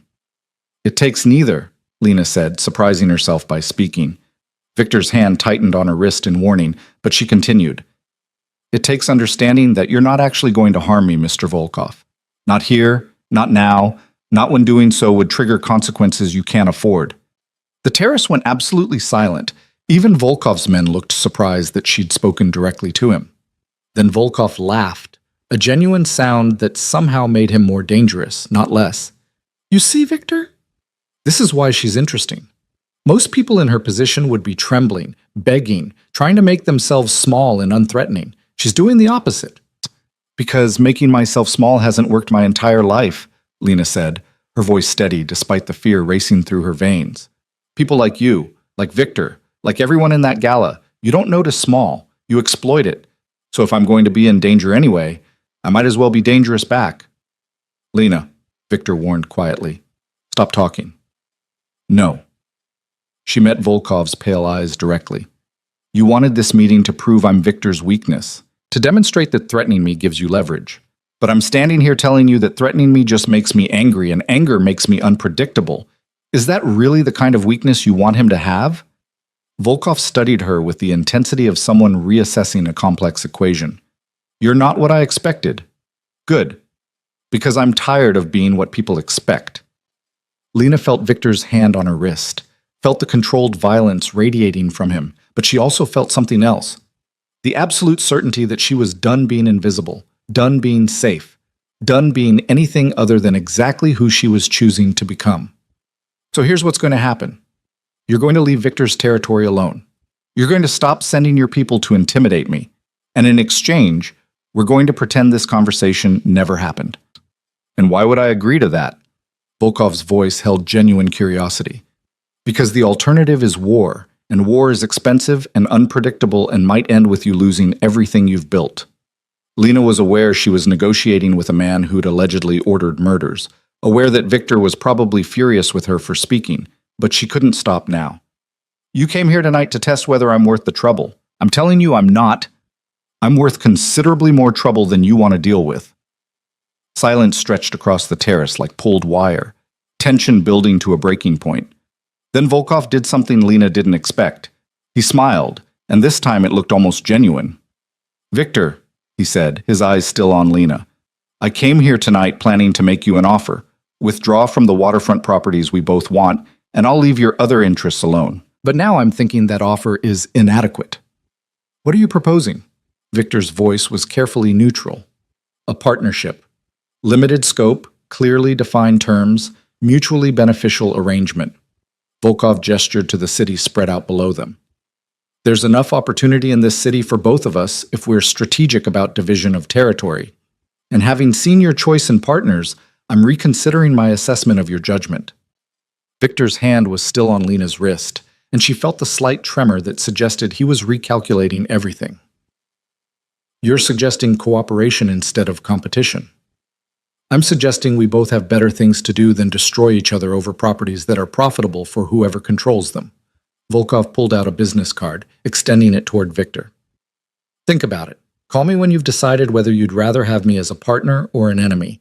And if I choose enemy, then we proceed as we have been, carefully, publicly, with full awareness that actual violence serves neither of our interests. Volkov's eyes moved to Lena again. But I suspect your priorities have shifted recently. Men with something to protect make different calculations than men with nothing to lose. Victor took the card, his expression unreadable. This conversation isn't over. Of course not, but it's over for tonight. Volkov nodded to his men, who began backing toward the terrace entrance. Lena Parker, it's been a genuine pleasure. You're either going to be spectacularly successful in Victor's world, or spectacularly dead. I find myself hoping for the former. Then he was gone, his men melting back into the gala like they'd never been there. Marcus's security detail remained positioned at strategic points, but the immediate threat had evaporated into the Manhattan night. Lena felt her knees go weak as adrenaline drained from her system. Victor's arm came around her waist immediately, supporting her weight with the ease of someone accustomed to catching people who were falling. That, he said quietly, was either the bravest or most reckless thing I've ever witnessed. I'm going with brave, Marcus said, appearing at their side. She just negotiated with Konstantin Volkov and came out ahead. That's not reckless. That's strategic genius or blind luck. It was terror, Lena admitted, her voice shaking now that the moment had passed. I was absolutely terrified the entire time. You didn't show it. Victor turned her to face him, his hands on her shoulders, his eyes searching hers with an intensity that made her breath catch. You stood there and told one of the most dangerous men in New York that threatening you was a bad investment. Do you have any idea how insane that was? Probably about as insane as agreeing to be your fake girlfriend in the first place.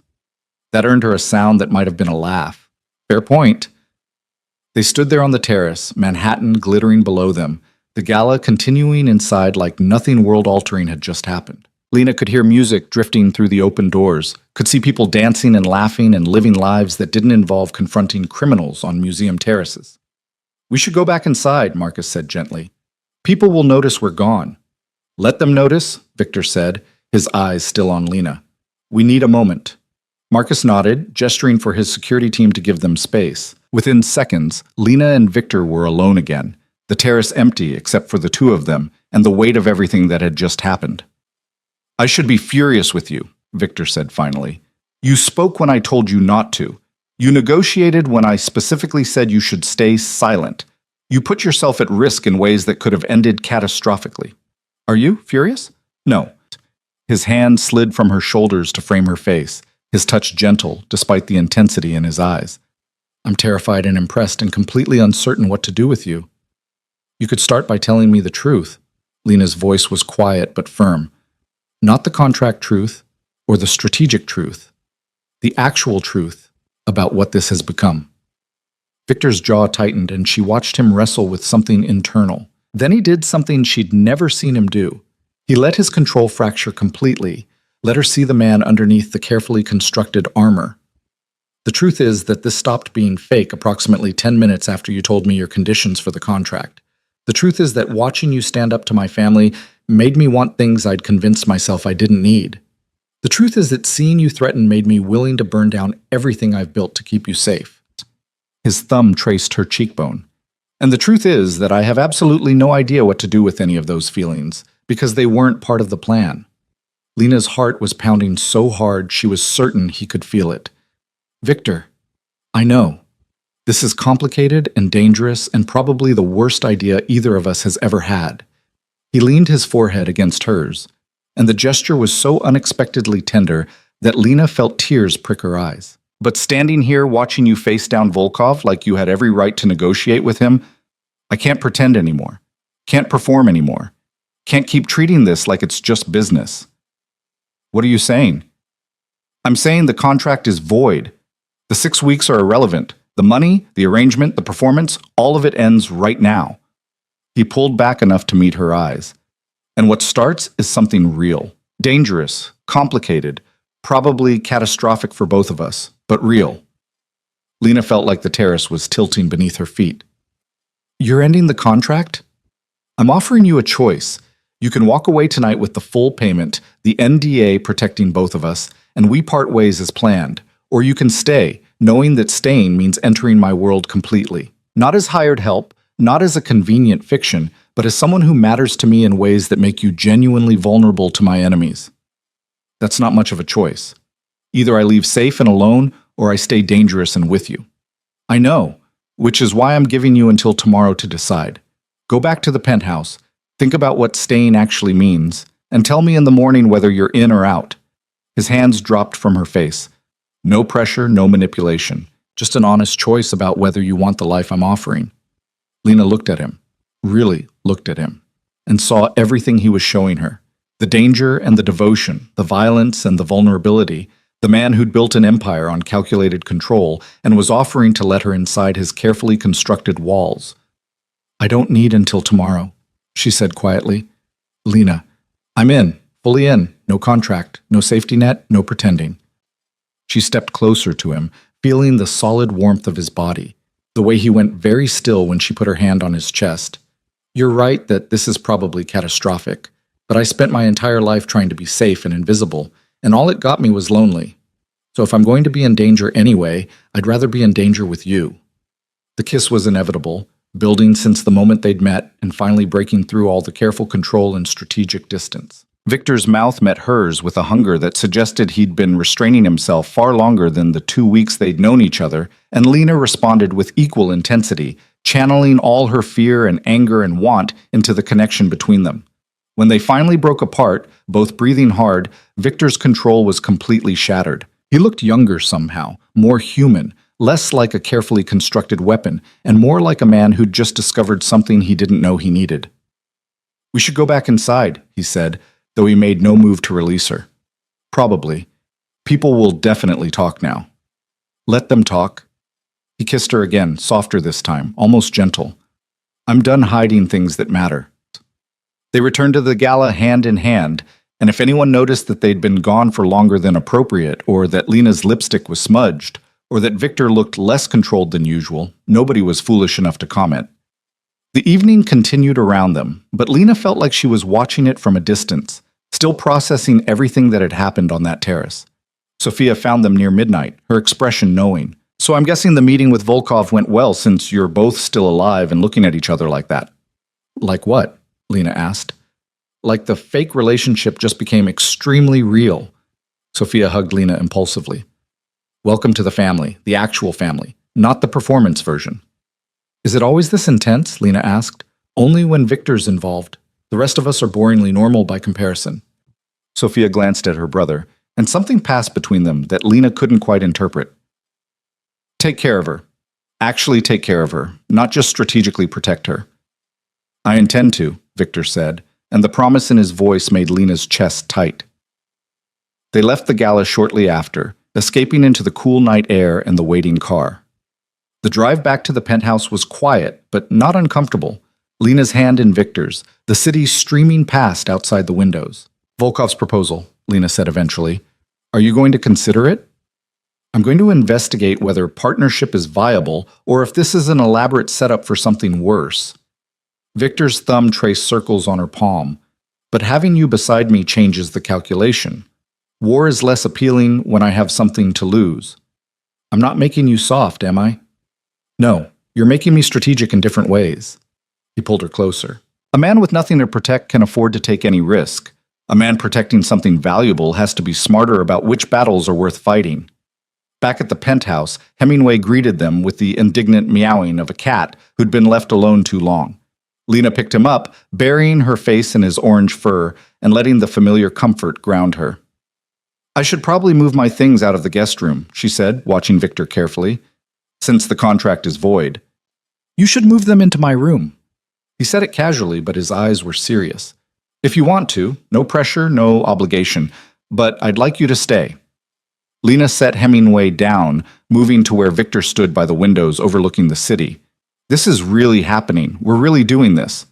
We are. He turned to face her fully. And I'm going to make mistakes.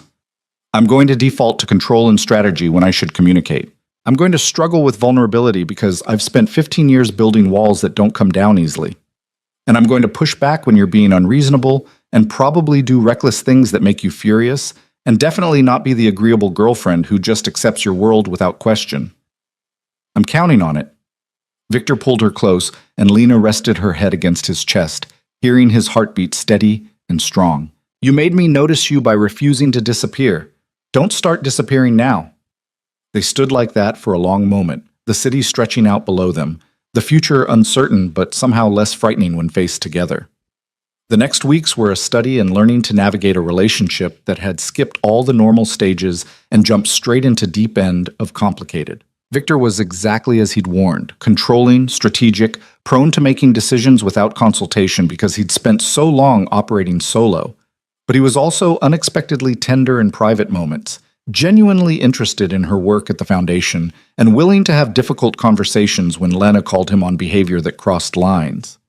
Lena discovered that being visible in Victor's world was both easier and harder than she'd anticipated. Easier because the contract had already established her presence in his social circles. Harder because actual feelings made every interaction more fraught with meaning. Catherine DeLuca invited them to Sunday dinner 2 weeks after the gala, and this time there was no performance, no carefully constructed fiction to maintain. Lena sat at the family table as herself, nonprofit worker who'd somehow fallen for a man whose world operated by different rules, and found unexpected acceptance. I misjudged you, Elizabeth said during dessert, her tone as close to apologetic as Lena suspected she ever got. I thought you were after Victor's money. I didn't realize you were after Victor himself. I wasn't after anything, Lena said honestly. This just happened. The best things usually do, Catherine observed, and when her eyes met Lena's, there was warmth there that hadn't existed at that first dinner. Victor is different with you. More present, more human. That's valuable in ways money can't measure. Marcus cornered Lena in the kitchen later, his expression serious. You know what you're getting into, right? Not just the surface stuff, but the reality of what Victor's business actually involves? I know enough, Lena said carefully. I know he operates in gray areas that would make prosecutors interested. I know he has enemies and complicated loyalties and a past that isn't entirely legal. And you're okay with that? I'm choosing to focus on who he is now and who he's trying to become. Lena met Marcus's eyes directly. Is he perfect? No. Is he dangerous? Absolutely. But he's also the first person who looked at me and saw someone worth his time and attention. That matters more than his tax status. Marcus studied her for a moment, then nodded slowly. Fair enough. But Lena, if you ever need help, if Victor ever crosses lines that make you uncomfortable, if this becomes unsafe, you call me. Family protects family, and if you're serious about my brother, that makes you family. The conversation shifted something in Lena's chest, made her realize that she wasn't just choosing Victor, she was choosing his entire complicated world. Volkov's proposal remained on the table, a chess piece neither player was ready to move. Victor met with him twice more, once at a neutral restaurant, once at Volkov's office, and came back each time with more information and continued uncertainty. He's serious about partnership, Victor told Lena after the second meeting. Specific terms, defined territories, profit-sharing arrangements that actually make financial sense. The question is whether I trust him enough to accept. What does your gut tell you? That he's genuinely tired of fighting over scraps when cooperation would make us both richer. Victor poured them both wine, settling beside her on the couch that Hemingway had thoroughly claimed. But my gut also tells me to verify everything 3 times before committing to anything. So verify, take your time. Make sure this isn't an elaborate setup. Lena leaned against him. You don't have to decide anything tonight. I know. But I also know that having you here, having something stable in my personal life, that changes what risks I'm willing to take professionally. Volkov was right about that. Is that good or bad? It's different. Whether it's good or bad depends on what I do with it. They fell into a rhythm. Mornings at the gym where Victor continued teaching her self-defense, days where Lena worked at the foundation while Victor handled his various business interests, evenings where they'd cook together or attend events or simply exist in the same space without need for performance. Simone sent a final invoice 6 weeks after the original contract would have ended, along with a note. Congratulations on the real thing. The wardrobe is yours. Consider it a relationship gift. You've earned it. Lena called her mother's number one evening, something she hadn't done since moving into Victor's penthouse. It rang through to voicemail. It always did, had for 9 years since her mother's death, But Lena left a message anyway. Hi, Mom, it's me. I know you can't answer, but I needed to tell you something. I met someone. He's complicated and dangerous and probably exactly the kind of man you'd have warned me about. But he sees me, really sees me, in ways I didn't know were possible. And I think you'd actually like him once you got past the criminal empire thing. I think you'd appreciate that he believes I'm worth protecting, worth fighting for, worth choosing every single day. She paused, feeling tears sting her eyes. I'm happy, Mom, terrified and uncertain and completely out of my depth, but happy. I hope wherever you are, you can see that. She ended the call and found Victor standing in the doorway, his expression soft with understanding. My parents died in a car accident when I was 17, she said unnecessarily. He already knew this. Sometimes I still call my mom's number just to hear her voicemail greeting. What would she think of me? Victor asked, moving to sit beside her. Honestly, she'd probably be horrified initially. But then she'd see how you look at me, how you defend me, how you're trying to be better than your worst choices. And I think she'd tell me to be careful, but also to be brave. Lena leaned into him. She always said the best relationships were the ones that scared you a little, that pushed you to grow instead of staying comfortable. Wise woman. She was. I wish you could have met her. Tell me about her, Victor said, and Lena spent the next hour sharing stories, the fundraisers her mother organized, the way she'd volunteer at shelters every weekend, the fierce belief that making the world better was everyone's responsibility. She's why you work at the foundation, Victor observed. She's why I do a lot of things, including being stubborn about not disappearing when people expect me to. Lena smiled despite the tears. She would have appreciated you defending me at that gala. She always said that how someone treats you in public tells you everything you need to know about their character. What does it tell you about mine? That you see value in people others overlook. That you're willing to use your power to protect instead of just to acquire. That underneath all the control and strategy, you're fundamentally decent in ways you probably don't give yourself credit for. Victor pulled her closer, and they sat like that as night fell over Manhattan, two people who'd found each other in complicated circumstances and chosen to stay despite every reasonable argument against it. 3 months after the gala, Victor finalized terms with Volkov. The partnership was limited, carefully defined, subject to immediate termination if either party violated specific terms. It wasn't trust exactly, but it was strategic cooperation that served both their interests. I'm going legitimate, Victor told Lena the night he signed the agreement. Slowly, carefully, over the next 5 years. But I'm moving my business interests into legal territory and divesting from the questionable ventures. Why? Because I want a future that doesn't involve constantly watching for threats. Because I want to build something that lasts beyond reputation and fear. And because you deserve a partner who isn't waiting for prosecutors to catch up with his past. Lena felt something shift in her chest, a future clicking into place that she'd been afraid to imagine. That's a big change. It's necessary change, for both of us. He pulled out a small box, and Lena's breath caught. I know this is fast. I know we skipped about a dozen normal relationship stages, but I also know that I don't want to do any of this without you. So Lena Parker, will you stay?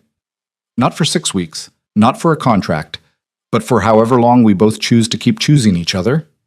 The ring was simple, elegant, a sapphire surrounded by small diamonds that caught the light like captured stars. It was nothing like what Lena would have expected and somehow exactly right. Yes, she said, her voice breaking. Yes, I'll stay. He slid the ring onto her finger and it fit perfectly, like Simone had been consulted, which she probably had. Then Victor was kissing her and Lena was crying and laughing simultaneously, overwhelmed by how dramatically her life had shifted from that night at the gala when she'd been invisible and humiliated. Catherine insisted on throwing an engagement party, and Lena found herself back at the Connecticut estate, but this time as family instead of performance. Sophia gave a toast that made everyone laugh and Victor roll his eyes. Marcus offered genuine congratulations and whispered that he'd never seen his brother this happy. Even Elizabeth was gracious, admitting that she'd been wrong about Lena's intentions. The party was winding down when Lena found herself on the same terrace where she'd first met the DeLuca family, looking out over grounds that had seemed intimidating 3 months ago and now felt almost familiar. Thinking about that first dinner? Victor asked, appearing beside her. Thinking about how terrified I was, how certain I was that your family would see through me immediately. They did see through you. They saw someone genuine in a world of performance, someone brave enough to be yourself instead of what was expected. His arm came around her waist. That's why they accepted you so quickly. I thought it was because you vouched for me.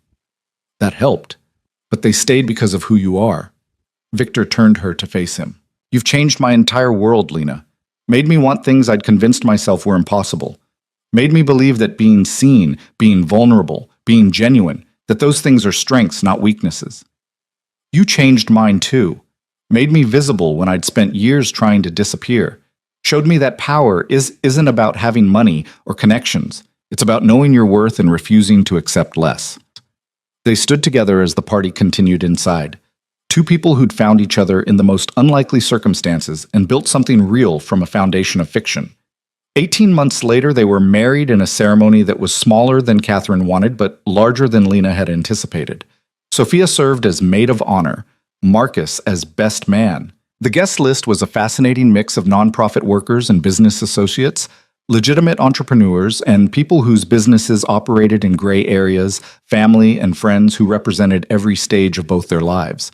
Lena wore a dress that Simone had designed specifically for her, simple and elegant and nothing like what she would have chosen for herself a year ago. She looked like someone who belonged in Victor's world because she'd helped reshape that world into something they could both inhabit.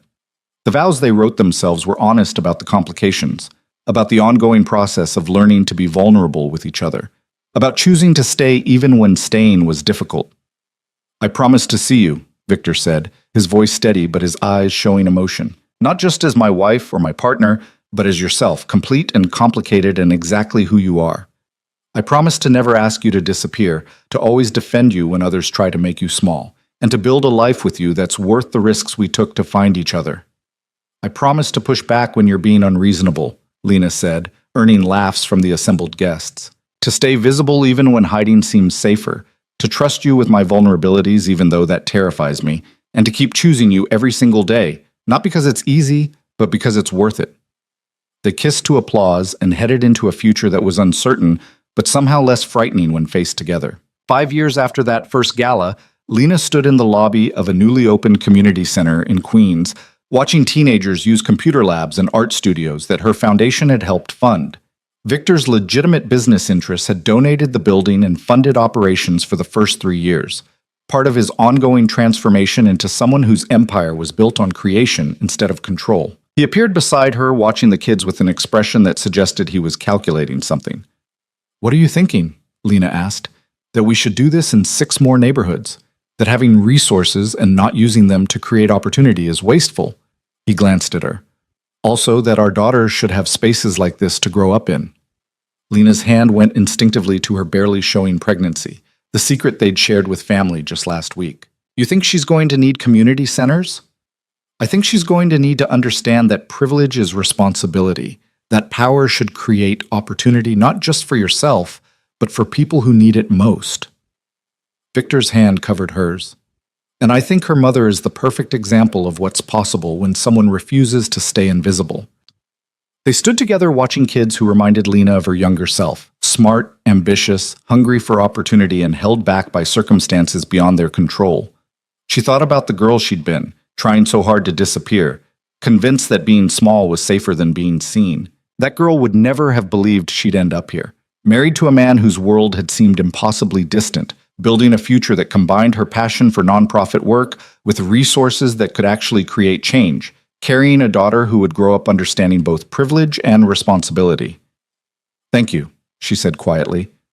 For what? For noticing me that night, for defending me when you had no reason to, for offering me a choice that changed everything. Victor pulled her close, kissing her temple. Thank you for saying yes, for staying when you could have left, for making me better than I was, and braver than I thought I could be. They left the community center as evening fell over Queens, heading back to the Tribeca penthouse that had become home. Hemingway greeted them with his usual indignant demands for attention, and Lena picked him up, marveling at how normal this had all become. The luxury and the danger and the complicated life they'd built together. Her phone buzzed with a text from Sophia. Dinner Sunday? Mom wants to discuss baby shower plans. Yes, I know it's early. No, you can't say no. Welcome to family. Lena showed the message to Victor, who rolled his eyes but smiled. My family is overwhelming. They're our family now, and I love them, overwhelming tendencies and all.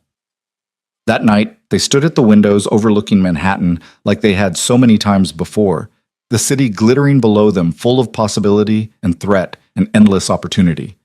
Lena thought about the journey that had brought them here, from invisible to visible, from performance to genuine, from contract to commitment.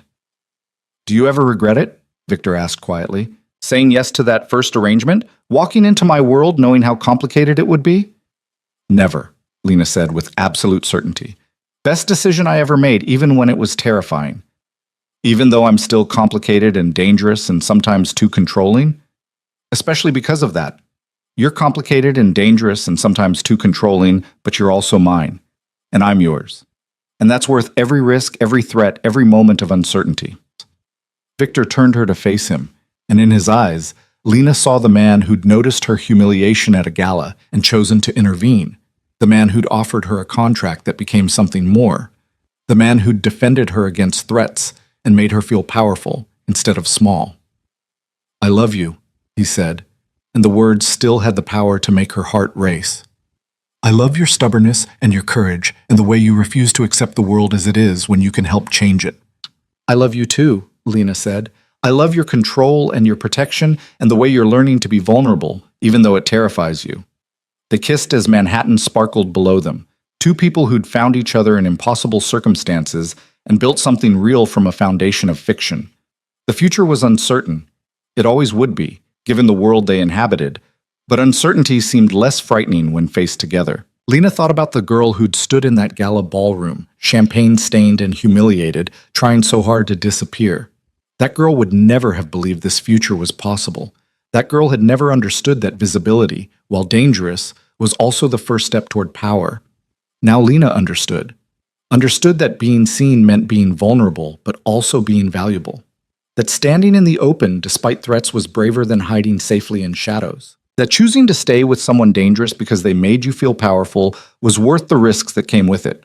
She'd gone from invisible to untouchable, from victim to partner, from nobody to someone who mattered not because of who she was with, but because of who she'd chosen to become.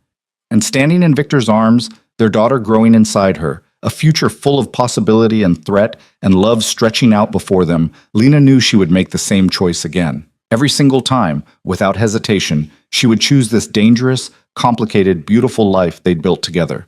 Because some things were worth the risk, some people were worth staying for, and some loves were worth fighting for, even when the fight was ongoing and the outcome uncertain.